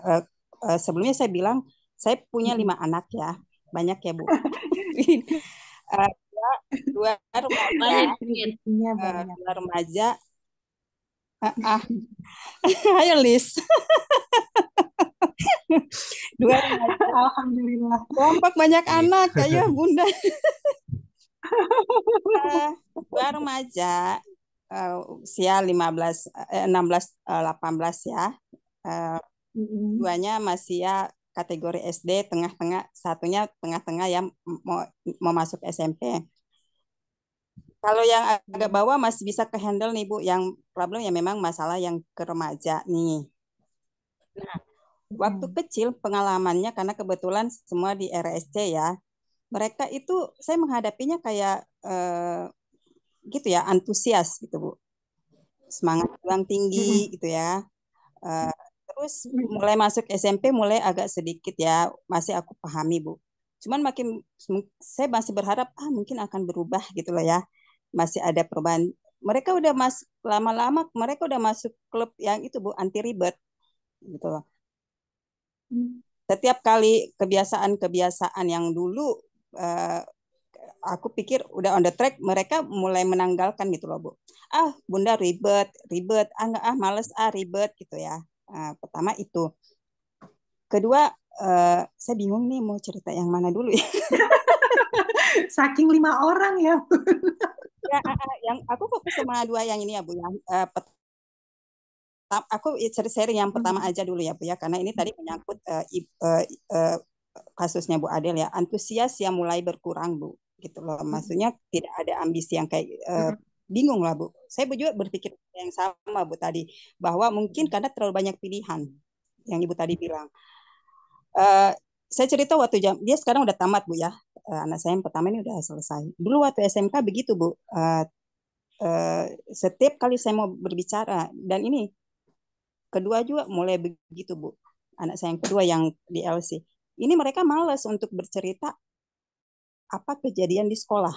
Jadi ketika saya bertanya, Kak, gimana ininya untuk memancing untuk ngobrol, biasanya soal ini masa ketemu Bunda mau cerita gini lagi gitu loh. Mereka udah nolak gitu. Ibarat kata kasarnya begitu. Jangan cerita itu deh gitu loh. Tapi kan kadang saya masih bisa ini ya Bu, berusaha untuk tidak. Tapi kan aku kepo juga Bu. Nah, yang waktu yang anak pertama, aku berusaha seperti itu karena kebetulan dia kan memilih untuk sekolah di luar Bu, di SMA-nya ini. Dia tertantang untuk sekolah di luar. Nah, akhirnya jarak itu yang kadang kita cuman waktu untuk ketemu, ngobrol gitu kan terbatas gitu lah. Jadi begitu, itu pun kadang-kadang kalau dia marah, dia udah nggak mau terima telepon. Jadi kan akhirnya saya memilih, oke nurut gitu, nggak nanya-nanya sekolah. Nah, akibatnya the end ternyata masalah di sekolahnya belum gitu loh Bu. Dan mau tidak mau saya akan menjadi orang tua yang Ibu tadi bilang. Turun langsunglah aku ke sekolah. Padahal aku kan bilang, oke ya Kak, selesai ya Kak, selesai ya. Berharap ngasih kepercayaan tanggung jawab. Ternyata nggak selesai Bu. Mau nggak mau ya aku harus turun. Karena seingat saya zaman saya dulu SMA Bu, saya udah nggak dibantu orang tua Bu. Enggak, kita Nggak diurus Bu. Sekolah udah nggak diurus Bu, maksudnya nilai-nilainya aduh nggak diurus aku Bu. Nah ternyata dia enggak Bu, aja dia bilang, Kak ketemu guru ini ya beresin. Nah gurunya kan satu-satu datang Bu, beresin ya Kak. Tapi nggak diberes-beres, tenggat waktu Bu. Nah aku kan juga agak keburu ya gitu lah. Akhirnya kan aku selesaiin gitu ya, selesai. Alhamdulillah itu terlewati sih Bu ya, terlewati. Cuman dengan butuh kesabaran sih Bu. Cuman maksudnya saya agak takut ini akan berulang di masa kuliah gitu loh.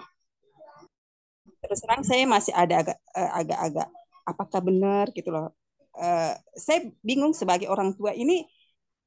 Dan ketika aku nanya juga ini Bu ya, satu juga persoalan. Ketika kita misalnya tidak mendikte, tidak memberitahu. Ketika kita kembalikan ke anak, jadi maunya apa? Mereka juga bingung Bu. Mungkin karena saking banyaknya pilihan, mereka suka jawab nggak tahu. Terus maunya apa? Nah, yang nggak tahu, bingung. Nah, kita juga ketika kita ngasih, coba deh, ini ada ini loh, ini ada loh. Nggak tertarik, nggak ini, ribet, ini. Kadang-kadang itu udah naik dulu Bu, yang udah sabar-sabar udah naik. Gitu Bu. Nah, yang kedua, anak kedua ini juga ketika mulai dulu SD-nya nggak begitu Bu. Maksudnya kegiatan apa aja ada gitu loh. Begitu menganjak remaja mungkin ya masa PMS ya. Nah makin ke sini Bu, pulang asrama, kan kebetulan di asrama nih. Pulang asrama udah Bu, masuk kamar gitu lah ya. Jadi kadang-kadang kita mau ngobrolin, Kak gimana tadi ini? Males males gitu ya. Gak mau Bu ngomong, tapi kalau kita cerita-cerita hal yang kayak, tadi adek gini loh, ini tadi kan respon Bu gitu. Nah, tapi kan jadinya kita juga terus terang saya sebagai orang tua kadang-kadang bingung juga Bu. Nanti kamu mau kemana? Mau kemana? Dede males Bu, nggak tahu. Bingung, pusing gitu. Kayak menolak untuk apa ya? Menolak untuk diintervensi atau gimana ya Bu. Tapi kita juga sebagai orang tua kan, saya juga maksudnya gini masih dalam tahap ini karena nggak punya pengalaman dari dua ini ya Bu. Jadi kayak punya nggak tahu harus bersikap seperti apa Bu, mau keras juga ini, tapi mau memberi kepercayaan juga 100% juga karena punya pengalaman yang tadi toh akhirnya takut kebablasan juga aku, sebatas apa nih kepercayaan yang aku harus berikan gitu ya Bu. Mungkin ada sharingnya, ada masukan Bu, insight Bu, buat terus terang saya kondisi saat ini, lagi kondisi belajar nih Bu, harus kemana ya, harus bagaimana ya sebagai orang tua, sehingga eh, apa ya, saya tidak kebablasan juga untuk kepercayaan, tapi juga tidak yang kayak jadi orang tua yang tadi terlalu mengurus. Sebenarnya saya pengen anak saya mandiri Bu, pengen ngurusin sendiri, tapi ketika ternyata tidak, belum bisa gitu loh ya Bu, belum bisa ya, karena ternyata kita kondisi, kalau mengakui ya, kondisi saat ini anak-anak kayak kita nggak sama kayak dulu Bu, bahwa kita SMA udah, kita bisa udah mandiri deh gitu, udah nggak butuh bantuan orang tua gitu ya. Aku ngerasanya dulu seperti itu Bu. Nah kalau sekarang Bu susah gitu. Ketika dia ini pasti pertanyaannya, terus nanti kita di situ gimana? Ya ketemu sama ininya, terus saya harus ngomong apa? Nah saya terus terang berusaha untuk merefleksi gini, letak poin-poin apa, maksudnya perpindahan dari sikapnya yang dulu yang berani Bu. Wah, karena masa kecilnya menurut saya mereka berani Bu, mereka berani, tapi kok bisa berubah gitu loh Bu, jadi kayak takut ketemu orang luar gitu loh Bu, maksudnya tinggal ngurus Kak, terus ngapain, nanya apa loh, terus kita bilang apa, kita harus ngomong apa gitu loh, ya ngomong apa maksudnya kayak gitu loh Bu, maksudnya sampai kayak ngomong pun misalnya yang kayak ke gurunya apa ngomong pun kadang-kadang mereka itu harus kayak takut buat salah Bu gitu loh. Nah saya sendiri juga masih merefleksikan, saya letak kesalahan saya di mana, bukan kesalahannya mungkin ya, maksudnya hal yang membuat itu tadi Bun, maksudnya mungkin saya tanpa sengaja membentuk itu gitu loh, di mana titik saya membentuk itu gitu. Ya mungkin ada pengalaman Bu ya, karena saya juga nggak tahu, saya belum menemukan ini, tapi saat ini posisinya saya cuman lagi tarik ulur aja, cara yang tepat gitu loh Bu. Makasih Bu. Terima kasih juga, seru ini. Karena satu anak PR, dua anak PR-nya nambah, tiga anak PR-nya tambah lagi gitu. Pertama saya salut ya, maksudnya ya perjuangan lah dengan anak, dinamikanya, dan yang usia remaja lebih dari satu orang itu memang tantangan ya, karakternya itu butuh energi yang luar biasa lah merespon anak-anak ini. Tapi tetap kita berpikir dalam rangka dengan segala keterbatasan kita ya. Kita akui lah, kita mungkin juga nggak akan jadi orang tua yang sempurna, itu susah. Saya sendiri juga seperti itu gitu ya. Tapi di dalam ruang-ruang yang kita punya, paling tidak optimal yang bisa kita lakukan apa gitu. Dan optimal itu paling tidak itu ada proyeksi jangka panjangnya, ketika kita melakukan ini jangka panjangnya apa, tidak berpikir melakukan ini untuk saat ini saja. Nah, eh, posisinya sekarang itu karena tadi ceritanya cukup kompleks, saya meng-highlight beberapa poin ya. Sebenarnya eh, ketika kita tahu kondisi sekarang, misalnya anak sudah masuk SMA atau bahkan sudah SMA atau peralihan menuju SMA, pokoknya ingat saja bahwa eh, apa yang terjadi pada anak-anak sekarang, dia susah bicara, dia kemudian merasa saya nggak mau ribet dan segala macam, itu adalah produk dari olahan proses belajarnya.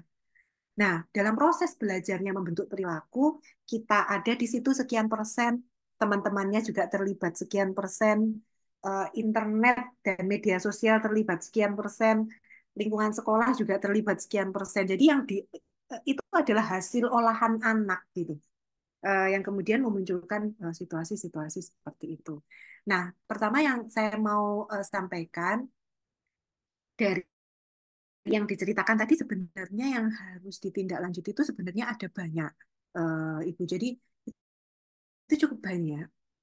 Nah, karena cukup banyak yang harus diatasi, memang harus dipetakan dulu. Ini saya mau ngatasi yang mana dulu ini. Karena kalau enggak, itu sakit kepala, bener. Kayak semuanya mau diatasi sekaligus nggak akan nyampe. Kita sendiri mungkin akan uring-uringan. Tapi mana di antara perilaku anak-anak ini? Oke, sekarang anak lebih dari satu. Di antara anak-anak ini mana yang lebih dahulu harus segera direspon perilakunya, maka kita harus atur prioritas dulu. Ibu yang paham situasi anak ya. Jadi tidak ada cara langkah pertama yang lebih baik ketika kita berada dalam situasi yang diibaratkan seperti benang kusut. Ini banyak sekali PR perilakunya, udah gitu lebih dari satu anak. Nah, itu kan kayak ibarat benang kusut ya, memang harus diurai. Diurai dulu. Nah, cara ngurainya adalah coba mengatur prioritas. Mana dulu yang mau saya selesaikan? Apakah perilaku anak ini yang gampang nyerah tadi itu, daya juangnya rendah, yang nggak mau ribet-ribet dan segala macam, bagian itu, atau saya atasi dulu soal eh, komunikasinya yang tertutup, nggak mau ditanya, tapi sebenarnya kalau diajak ngomong hal-hal yang lain dia juga mau. Apakah kita mau tindak lanjuti itu dulu? Yang penting ibu tahu dulu beberapa pos yang harus dibetulkan itu dijernihkan dulu, didudukkan dulu. Oke, saya, yang ini yang harus saya atasi, yang ini saya toleransi, yang ini saya atasi, yang ini saya toleransi. Ibu harus membuat menetapkan target dulu. Tanpa target perilaku yang jelas dalam situasi seperti itu yang terjadi kita pasti akan kebingungan. Jadi mending menetapkan target mana dulu yang diatasi lalu kita bergerak mengatasi satu persatu daripada kita terjebak pada kebingungan dan akhirnya tidak mengupayakan apapun. Itu ya, itu catatan pertama. Nah, silakan coba dibuat prioritasnya mana yang harus diatasi dulu. Nah, berkait dengan komunikasi misalnya, kalau misalnya itu yang jadi prioritas, membiasakan komunikasi terbuka itu PR. Ini anak-anak misalnya kok sekarang semakin ke sini nggak terbuka, nggak mau cerita. Coba kita pikirkan, nggak kok, nggak. Apakah dia benar-benar nggak mau ngomong, sama sekali menolak komunikasi dengan orang tua, atau dia mau berkomunikasi tapi dengan tema-tema tertentu? Nah, kita berputar caranya. Daripada sama sekali tidak terbangun komunikasi, nggak apa-apa, kita coba mengajak dia berbicara setiap hari, berdialog, agar terbangun dulu suasana dialog yang menyenangkan lewat topik-topik yang dia mau terlibat ngomong. Nggak apa-apa, lewat situ dulu. Yang kita tembak apa sasarannya? Pembiasaan agar dia mulai terbuka pelan-pelan untuk urusan itu. Nanti baru kita melipir untuk bertanya sesuatu yang lain. Nah, selain itu, ada baiknya juga kita mengecek cara bertanya kita itu boleh jadi yang menjadi hambatan anak nggak mau bicara. Kadang cara cara maksud kita baik, tapi cara kita bertanya seperti menginterogasi. Nah, itu kadang-kadang untuk anak-anak juga tidak nyaman. Gitu ya, sehingga kemudian mungkin mereka akan memunculkan respon dalam hati mereka udah di sekolah capek, di rumah diinterogasi gitu, males ditanya-tanya gini-gini dan mereka eh, ya seperti diposisikan sebagai orang yang terus dicek, dipantau, diawasi itu kan tidak menyenangkan. Maka cara eh, bertanyanya kadang-kadang kita harus melipir. Mungkin tidak langsung menanyakan tentang apa dan seluk-beluk kegiatannya dia, capaiannya di kelas hari itu dan segala macam. Boleh aja kita kombinasikan bertanya tentang teman-temannya kah atau bertanya tentang hal menarik apa, misalnya di sekolah hari ini ada kejadian apa dan segala macam. Atau kita hindari bertanya langsung, misalnya ibu mengawali dengan ibu dulu yang bercerita justru. Saya nggak ceritain deh, mama pengen curhat. Kadang-kadang itu juga membuka pada beberapa anak ya. Karena mereka merasa dipercaya oleh orang tuanya. Mama minta pendapatmu ya, mama pilih aja sesuatu yang kita bisa sampaikan ke anak dan kita coba itu sebagai pembuka pintu aja. Agar juga membuka pesan anak bahwa orang tua itu mempercayai dia loh, meminta pendapatnya dia. Jadi kadang-kadang juga harus divariasikan dengan kita yang bercerita lebih dulu untuk memancing anak eh, untuk kemudian mau bicara. Ini sekaligus juga menjawab pertanyaan di chat room, pertanyaan Bu Sri Wahyuni ya. Karena bertanya bagaimana memancing anak pendiam. Harus divariasikan. Jadi jangan sampai kita bertanya itu pertanyaannya template seperti orang menginterogasi. Dia tetap akan diam. Harus divariasi. Kadang-kadang kita yang cerita, kadang diajak ngobrolin sesuatu yang menyenangkan dulu, ngomongin sinetron, artis, apapun lah yang sekarang yang menyenangkan, yang ringan gitu ya. Itu sebagai pancingan aja dulu. Baru setelah itu nanti melipir bertanya hal yang lain. Itu contoh kalau misalnya yang mau diatasi adalah problem-problem berkait dengan komunikasi. Tetapi kalau sesuatu yang terkait dengan kembali ke daya juang dan segala macam tadi itu sih, eh, ya, saya senang Ibu tadi Bu Mida tadi yang bertanya. Bu Mida tadi juga menyampaikan eh, bahwa terpaksa harus mengambil langkah untuk segera menyelesaikan itu dengan cepat gitu ya. Kalau suatu saat kita terpaksa melakukan itu, eh, intinya ini, kalau kita masih ingin memberikan ruang bagi anak belajar sesuatu dari proses itu, luangkan waktu untuk mendiskusikan sesuatu yang sudah kita bantu selesaikan, itu sebenarnya harusnya anak bisa menyelesaikan diri sendiri dengan cara seperti apa. Jadi jembatannya adalah dengan membicarakannya. Karena kalau begitu satu persoalan dia nggak selesaikan, dia nggak kerjakan, terus habis itu numpuk, terus kita selesaikan. Tapi begitu sudah selesai kita selesaikan, habis itu tidak dibicarakan, menghilang begitu saja. Ya, itu akan jadi template. Besok lagi anak akan mengandalkan kita, tidak berusaha sendiri. Nah, untuk memprevensi agar anak tidak seperti itu, maka selesai kita bantu, kita harus bahas. Katakan bahwa bantuan kita itu sebenarnya tidak pada tempatnya juga gitu. Harusnya dia bisa menyelesaikan sendiri. Kita tanyakan kalau seandainya itu kejadian lagi dia harus apa. Dan kita boleh sampaikan setelah ini nanti mama nggak mau bantu. Kamu coba pikirkan resikonya apa dan seterusnya. Jadi kita tetap harus sisipkan ruang-ruang bicara untuk mendiskusikan bahwa bantuan itu semestinya tidak dilakukan agar dia tahu bahwa sebenarnya dia tidak boleh mengandalkan uluran tangan orang tua terus gitu. Untuk prevensi aja jangan sampai jangka panjang itu jadi habit atau kebiasaan. Itu. Ada lagi nggak yang belum saya responnya? Karena tadi ceritanya cukup banyak, kaya dan kompleks. Ada yang belum saya respon nggak ya, Bu? Iya. Silakan kalau ada yang luput saya respon dari cerita yang cukup kompleks tadi. Ibu Win ingin menyampaikan juga waktu sekarang sudah 11.57 ya. Jadi mungkin kurang lebih hampir Oh, oke. pada waktu sholat itu jam 12.19. Jadi mungkin ada beberapa pertanyaan, boleh langsung saja barangkali ya kita Oh, jawab boleh. juga sekalian. Ya, oke. Oke, boleh silahkan. Eh, Kalau ada tanggapan nanti, oh katanya Bunda Ocha sudah Bu katanya.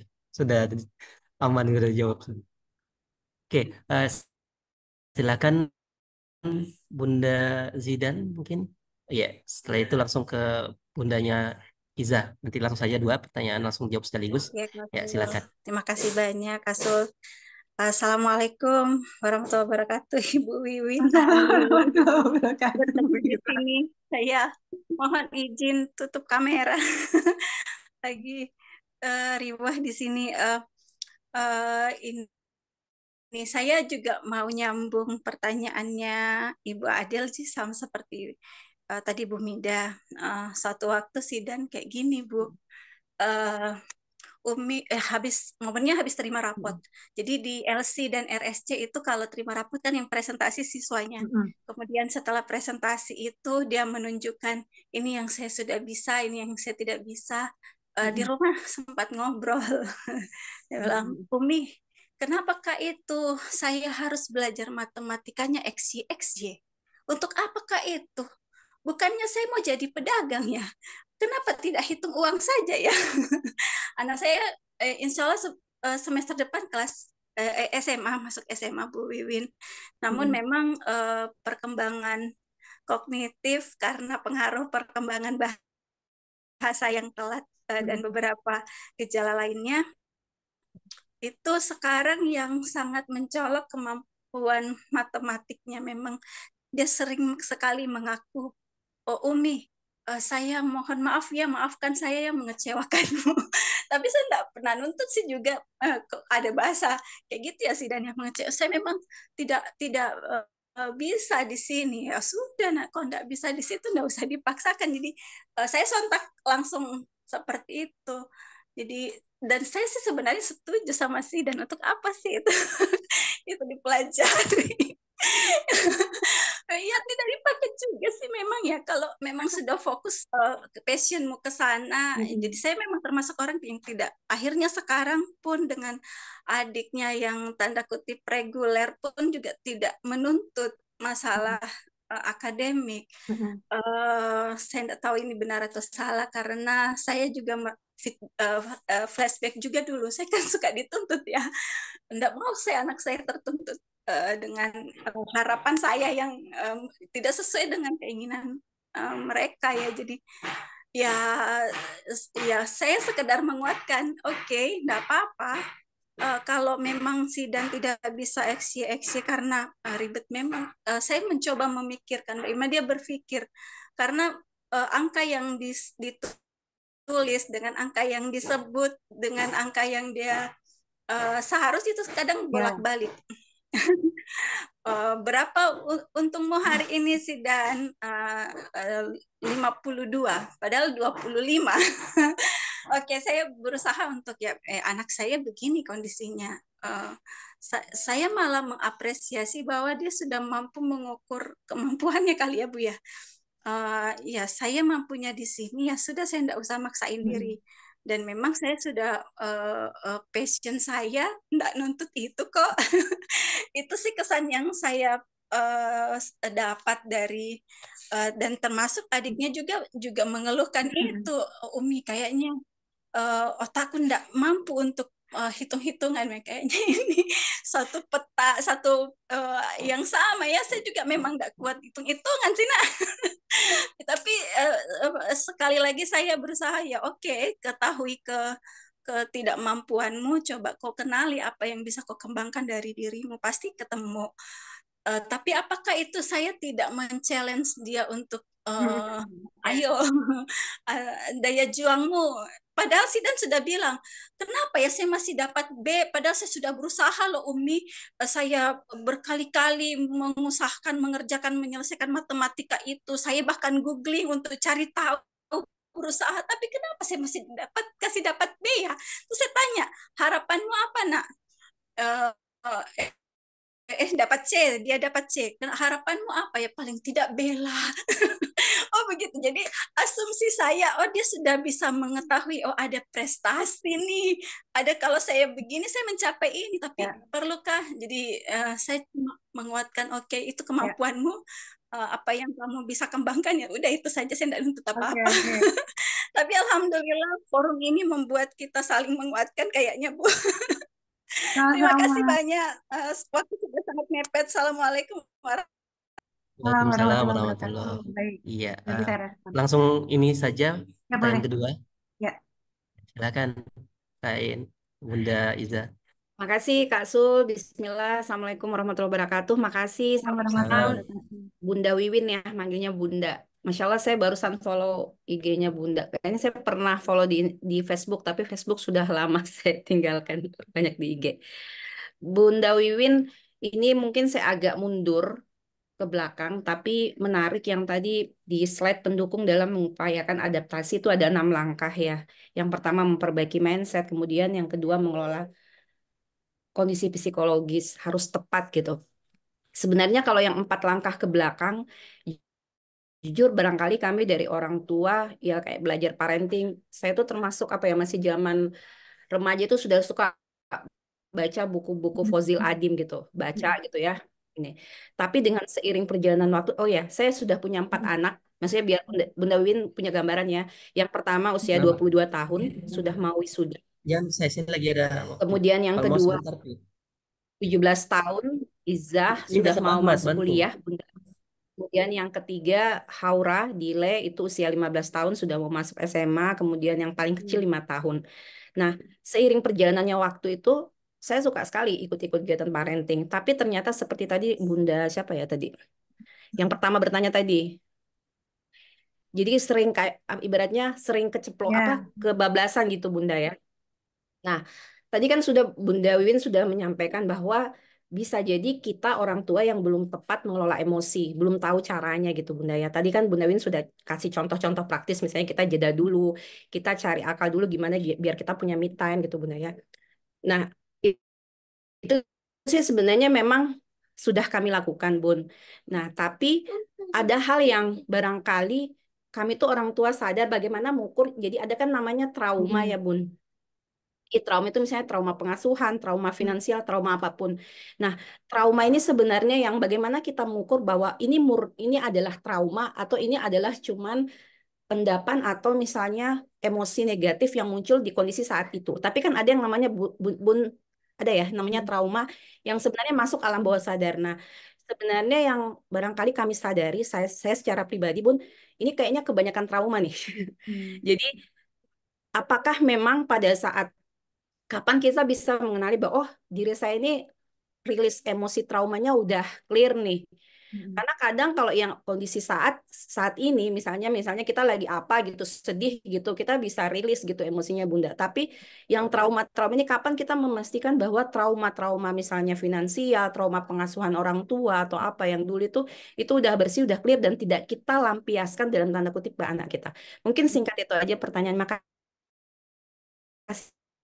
Baik, terima Ya, kasih. Nanti saya silakan. jawab pertanyaan Bu Ira. Bu Ira, jadi sebenarnya itu pertanyaannya kan ringkasnya, apakah memang sudah betul memberikan kebebasan anak untuk memilih tahu apa yang mereka kehendaki atau sebenarnya mereka tetap harus belajar? Menurut saya begini, em, eh, kita kita lihat perkembangan ya sebenarnya itu pilihan setiap orang tua sih sebenarnya akan mengarahkan dan kita oke lah happy anak udah tahu apa yang akan dituju persoalannya adalah kita tahu masa anak sampai dengan dia selesai remaja itu sebenarnya masih masa pembentukan. Masa ketika mereka membangun banyak sekali kemampuan. Itu yang pertama. Pertimbangan yang kedua adalah tidak ada yang bisa memastikan segala sesuatu berkait hidup dan kedepannya akan seperti apa. Anak-anak juga saya rasa diajarkan ini gitu ya, pelan-pelan dengan kemampuan mereka gitu ya. Ada orang merencanakan A, pada akhirnya dia menjadi B. Ada orang merencanakan yakin dia bisa A, ternyata pada ujungnya dia menjadi B gitu. Sebenarnya akan baik kalau kita memberikan pengertian dengan cara-cara sederhana lewat cerita, misalnya ya. Mungkin tante ini dulu ingin menjadi pedagang, tapi suatu saat tiba-tiba dia apa namanya dia ternyata takdirnya, ternyata jalan hidupnya tidak jadi pedagang, tapi harus harus menjadi sesuatu yang lain. Nah, artinya mempelajari pelajaran-pelajaran yang memang eh, ditujukan untuk memiliki kemampuan-kemampuan tertentu yang berbeda dari keinginannya sebenarnya adalah dalam rangka menyiapkan anak-anak itu punya kesiapan ketika rencana hidupnya itu ternyata tidak seperti yang dia kenyataannya tidak begitu gitu ya. Nah, sebenarnya itu bisa disampaikan pada anak. Memang kita tidak perlu menuntut gitu ya. Menuntut kamu harus bagus, nggak apa-apa, tapi ikuti saja. Jadi kalau misalnya Umi kenapa aku harus belajar X, Y, X, Y dan segala macam? Ya karena itu menyiapkan. Coba ingat saudara kita yang ini awalnya dia ingin ini tapi ternyata dia ingin seperti ini. Kenyataannya dia seperti ini. Ada hal-hal yang tidak selalu berjalan seperti yang kita rencanakan. Jadi belajar itu untuk bersiap-siap. Siapa tahu ternyata ke depan itu bukan jadi pedagang, Zidane apa namanya lebih bagusnya bisa aja nanti tiba-tiba ketika SMA justru lebih bagus ketika ini. Jadi diikuti aja gitu. Jadi paling tidak minimal kita menguatkan mereka untuk tetap menjalani apa yang harus dipelajari. Tapi memang betul kita tidak perlu memberikan pressure untuk menuntut anak gitu ya. Kalau saran saya sih lebih baik seperti itu Bu Ira karena mereka masih dalam masa perkembangan yang sangat bisa belajar apapun sebenarnya dengan kapasitasnya. Yang penting kita tidak berikan tekanan, dikuatkan aja agar dia melalui prosesnya itu. Terus pertanyaan berikutnya dari eh, Bunda, aduh Bunda siapa ya? Bunda Iza. Eh, Ya. Bunda Iza. Ya. Eh, Baik. dari Bunda Iza. Jadi sebentar-sebentar. Itu kan gara-gara menjawab pertanyaan sebelumnya saya lupa. Trauma, Bun. Oh iya, trauma. Membedakan kapan kita sudah Ya, ya, oke, oke, rilis trauma. Ingat. Oke, baik. Oke, Ya. siap. Jadi trauma. Bagaimana kita bisa membedakan apakah kita benar-benar sudah rilis dari trauma sebelumnya atau tidak. Ketahui gampang memunculkan emosi. Semakin emosi kita itu stabil, tenang, sebenarnya semakin kita terbebas dari tekanan psikologis di masa lalu. Sebenarnya begitu. Jadi ukuran apakah kita sudah bebas dari sesuatu yang sifatnya traumatik, menekan atau tidak adalah dari sejauh mana kemampuan kita untuk tetap tenang berada di dalam situasi-situasi yang menimbulkan tekanan di saat ini. Sebenarnya ukurannya hanya begitu saja. Cuman kalau saya boleh sarankan, sebenarnya tidak perlu juga buat kita untuk terlalu memikirkan bahwa saya punya trauma atau tidak, ini disebut trauma atau tidak gitu. Setiap orang kan pasti punya masa lalunya. Nah, masa lalu itu kan istilahnya sekarang bisa macam-macam ya, ada yang menyebutnya dengan inner child lah, apalah gitu. Istilah-istilah sekarang itu konsep-konsep baru itu ada banyak. Tapi intinya uh, setiap orang pasti memiliki itu gitu ya. Setiap orang pasti punya problem yang belum terselesaikan di perjalanan dulu gitu ya. Cuman PR-nya adalah itu kan sudah waktu yang lewat. Tugas kita adalah mengontrol sekarang hidup kita itu adalah hidup sekarang. Tanggung jawab kita adalah tanggung jawab sekarang gitu. Ya, bagaimana untuk kita terus mereminder diri kita untuk uh, lepas dari apapun yang terjadi pada diri kita di masa lalu, yang kita hadapi adalah sekarang dan menyiapkan yang ke depan. Udah itu aja tanggung jawabnya. Tidak perlu terlalu difikirkan luka apapun yang pernah kita alami. Sebenarnya kurang lebih begitu. Menambahkan saja sih sebenarnya, tapi sebenarnya saya tahu Ibu sudah sangat bisa mengelola itu kalau saya lihat sih. Hanya mungkin 1-2 kali, mungkin kadang-kadang ngerasa ada lelah datang, lalu kemudian tiba-tiba lagi down gitu ya. Biasa masih keceplosan, Bun. Saya pernah baby blues sih yang anak keempat. Ya, Iya. makasih Bunda Wiwin. Sama-sama. Sehat-sehat, amin. Sehat-sehat selalu juga, Ibu. Masih mute, Kak Sul. Masih mute. Enggak. Kedengaran di mute, Kak Sul. Oke, ya, terima kasih. Ya, apa masih bisa satu barangkali ya terakhir ya? Kita lihat waktu masih ada 5 menit mungkin. Iya, oke, dari Bunda Tio, dari bundanya Tio. Ya, terima kasih Kak Sul atas kesempatannya. Salam kenal Bunda Win. Saya langsung saja, maaf tidak buka ini kamera ya. Ini ini sementara lagi terjadi nih. Si kakak umur hampir 22 tahun, sementara lagi S2, dan si adik umur 12 tahun. Nah, si kakak ini orang yang kebetulan kalau saya nilai sampai sekarang sih dia tidak suka dengan kebohongan dan hal yang kotor. Nah, sementara si adik ya lebih cerewet, banyak ngeluhnya gini. Saya ini kok suka diperintah-perintah gitu sama si kakak. Sampai akhirnya si kakak menghukum adik itu tidak boleh nonton di kamarnya. Jadi saya bertanya sama si kakak, kenapa Kak? Adik enggak boleh. Jadi dia bilang, yang pertama si adik kalau ngomong suka ndak sopan. Yang kedua, kalau disuruh itu tidak nurut. Jadi saya tanya, kamu nyuruh apa? Itu loh dia makan, terus dia ngemil. Saya suruh angkat piringnya ke dapur, bersihkan kalau habis ini ndak mau. Oh, jadi saya tanya, kenapa adik tidak mau? Kan saya bilang sebentar, saya kan masih main. Gitu loh. Jadi sekarang masih perang dingin nih. Saya sudah ngomong dua-dua tapi masih sama-sama ini. Kalau si adik sih masih mau, cuma si kakak yang masih sekel. Nah, gimana Bu Win untuk ini sering terjadi. Biasanya si adik yang saya ini minta maaf lah sama kakak. Nanti nggak boleh gitu lagi. Tapi tetap berulang dan saya bilang sama si kakak ya bantuin ibu untuk ngomong ke adik. Sudah dikasih tahu berkali-kali. Ya namanya masih kecil, masih terus-terusan, nggak bisa satu dua kali. Tapi akhirnya gitu. Tapi nanti akan baik sih. Cuman ya nggak selesai-selesai gitu loh. Gimana Bu Win? Kakaknya perempuan atau laki-laki? Sama-sama laki-laki. Oh, sama-sama laki-laki. Iya.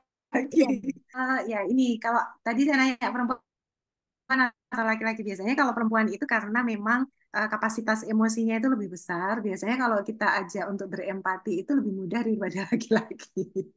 Laki-laki itu logikanya yang lebih ini ya. Jadi memberikan pengertian itu memang harus dengan cara-cara yang logis ya, karena mereka ini. Tapi intinya gini sih Bu. Eh, Ya dinamika seperti itu tuh sebenarnya akan selalu terjadi ya. Biasanya karena usianya usia masing-masing itu sudah terpaut jauh dan itu juga mungkin kakak sendiri itu ketika proses dia kemudian punya adik, berarti kan adiknya bayi, dia berarti umur 12 tahun kali ya. Jadi dia remaja, masuk remaja, masa-masa sulitnya dia adaptasi masuk remaja, dia dapat adik. Nah, itu mungkin ini kait-mengait dengan tadi siapa ya, putranya ibu siapa ya yang masuk SMA terus ada Mama adik. dia. Iya, Heeh. heeh. Heeh. Nah, ini ini justru contoh jangka panjangnya ketika misalnya jarak yang panjang itu tidak dari sejak awal mungkin coba diluluhkan dengan ini. Cuman memang saya juga bisa tidak bisa menilai juga karena situasi setiap anak juga kan beda-beda. Tapi poin yang mau saya sampaikan adalah eh, sepanjang kita sudah paham polanya, mereka akan sering berantem gitu. Tapi nanti akan baik lagi gitu. Sebenarnya kalau membantu membantu mereka membaik lebih cepat adalah tinggal kita tandai saja hal-hal apa sih yang mempermudah kakak ini untuk segera memaafkan itu apa saja gitu. Paling tidak kita memanfaatkan observasi kita saja untuk menandai hal-hal apa saja yang relatif lebih mudah meluluhkan hatinya kakak karena sebenarnya PR-nya yang jadi PR kan kakaknya kan sebenarnya. Dia mengatasi egonya yang dipenuhi dengan keharusan ini itu dan apa namanya dia tidak dapatkan atau sering berbentur dengan perilaku adiknya. Jadi tinggal kita tandai aja hal-hal apa saja yang mudah meluluhkan kakak, maka kita bantu hadirkan agar lebih cepat gitu ya. Kalau misalnya kakak lebih gampang meltingnya gitu ya, lebih gampang melelehnya kalau adik melakukan ini atau melakukan itu ya coba kita bantu agar adiknya segera melakukan itu gitu. Eh, jadi yang penting kita hafalkan pola aja gitu. Karena selebihnya eh, apa namanya untuk mengharapkan agar mereka kemudian terhindar dari dinamika seperti itu mungkin agak susah karena ini dua dua laki-laki ya sepanjang sepanjang nanti mereka tahu bagaimana cara menyelesaikannya dan tetap ada momen-momen baik mereka rukun menurut saya sih nggak apa-apa tinggal diperpendek jarak marahannya aja biar gencatan senjatanya itu bisa lebih disegerakan gitu tinggal menandai hal-hal yang membuat kakaknya lebih bisa turun emosinya. Kurang lebih mungkin itu ya yang bisa membantu sementara ini. Sebenarnya ada jawaban panjang lain ya, saya khawatir menghabiskan waktu. Kalau memang mau memperbaiki secara tuntas, memang kita yang harus mencari waktu luang untuk duduk bersama pada saat kedua anak ini sedang dalam kondisi baik, itu diajak duduk bersama untuk kemudian mendiskusikan sesuatu bersama dengan keluarga, tidak untuk menghakimi satu sama lain, tetapi bagaimana mencari cara yang sama-sama dua kakak beradik ini enak. Tapi ini harus dilakukan pada saat anak-anak itu sedang dalam kondisi emosi yang sama-sama positif. Manfaatkan waktu itu untuk kemudian mengajak bicara. Iya. Gitu. Sebenarnya Bu Win, saya punya 4 anak laki-laki semua. Yang kedua itu yang sekolah di LC. Kebetulan anak saya itu berkebutuhan khusus umur 19 tahun. Dari keempat anak itu semua jaraknya itu 3 tahun. Yang ketiga itu kebetulan meninggal. Jadi si kakak ini saya tidak tahu apakah ada beban di dirinya karena dia mempunyai sebenarnya adik-adik yang spesial. Si Iya. punya kelainan dari lahir, tapi alhamdulillah sudah sehat. Iya. Cuma yang saya jadi mengganggu itu gini, saya sudah bicara dari hati ke hati sama si kakak, ngomongnya, Kak, kamu kan umur 21, masa iya berkonflik sama anak SD? Kayak gimana gitu. Jadi gimana ya menyampaikan sama si kakak? Kalau si adik itu gampang sih sebenarnya kalau disuruh nurut ke ini bikin sesuatu yang nice gitu gampang. Cuma ngomong kakak yang agak gimana ya? Selain yang tadi saya sampaikan, ini aja, Mah. Jadi jangan sekarang coba fokuskan waktu untuk tidak mengoreksi kakak dulu, karena saya yakin sampai dengan hari ini dia sudah cukup banyak dikoreksi begitu ya, dengan oleh kita gitu. Sisipkan dulu, sampaikan pernyataan bahwa ibu sebagai ibu itu bangga sampai dengan hari ini dia sudah mengusahakan banyak hal, belajar dengan baik dan segala macam.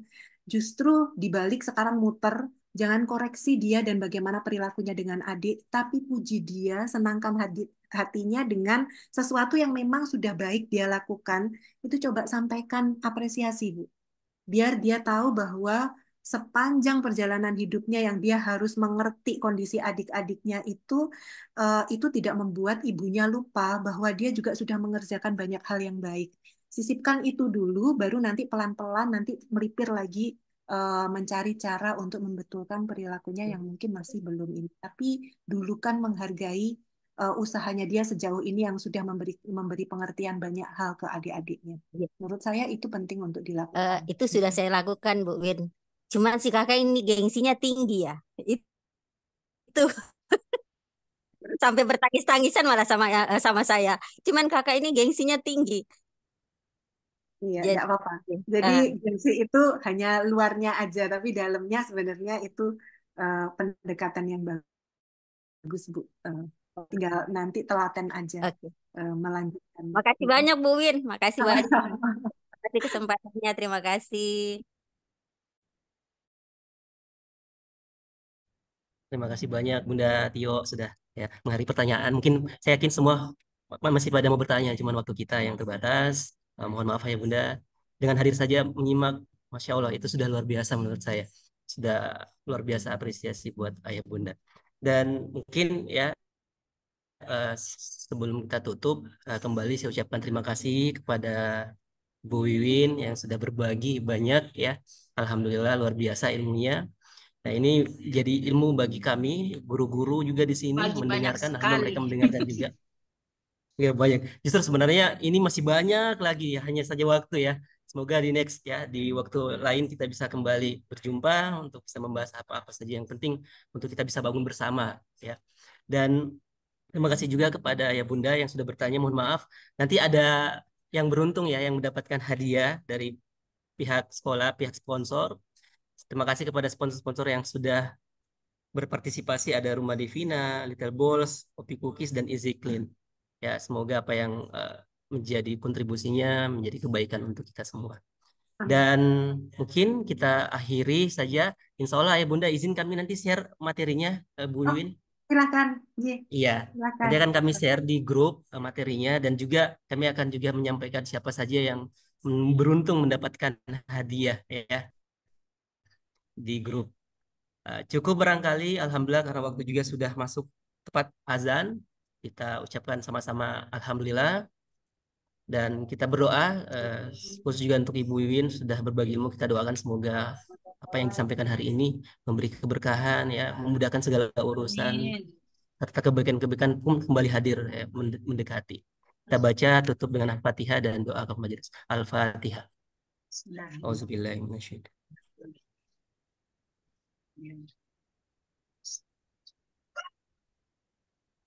Amin amin robbal alamin. Allahumma shalli ala Muhammad. Kita tutup dengan doa kafaratul majelis. Mohon maaf ayah bunda yang tidak sempat bertanya ya bisa nanti mungkin ditanyakan di chat. Nanti kami teruskan saja ke Ibu Iwin. Ya. Oke, tutup doa kafaratul majelis. Subhanakallah bihamdik, asyhadu an la ilaha anta, astaghfiruka wa atubu ilaik. Wassalamualaikum warahmatullahi wabarakatuh. Waalaikumsalam. warahmatullahi wabarakatuh. Terima kasih Bu Terima ya. Terima kasih kasih banyak Bapak Ibu Ibu Iwin, Ayah ya, Bunda. sehat selalu. Waalaikumsalam Assalamualaikum.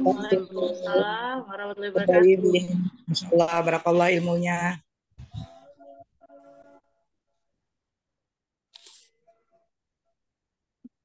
Hmm.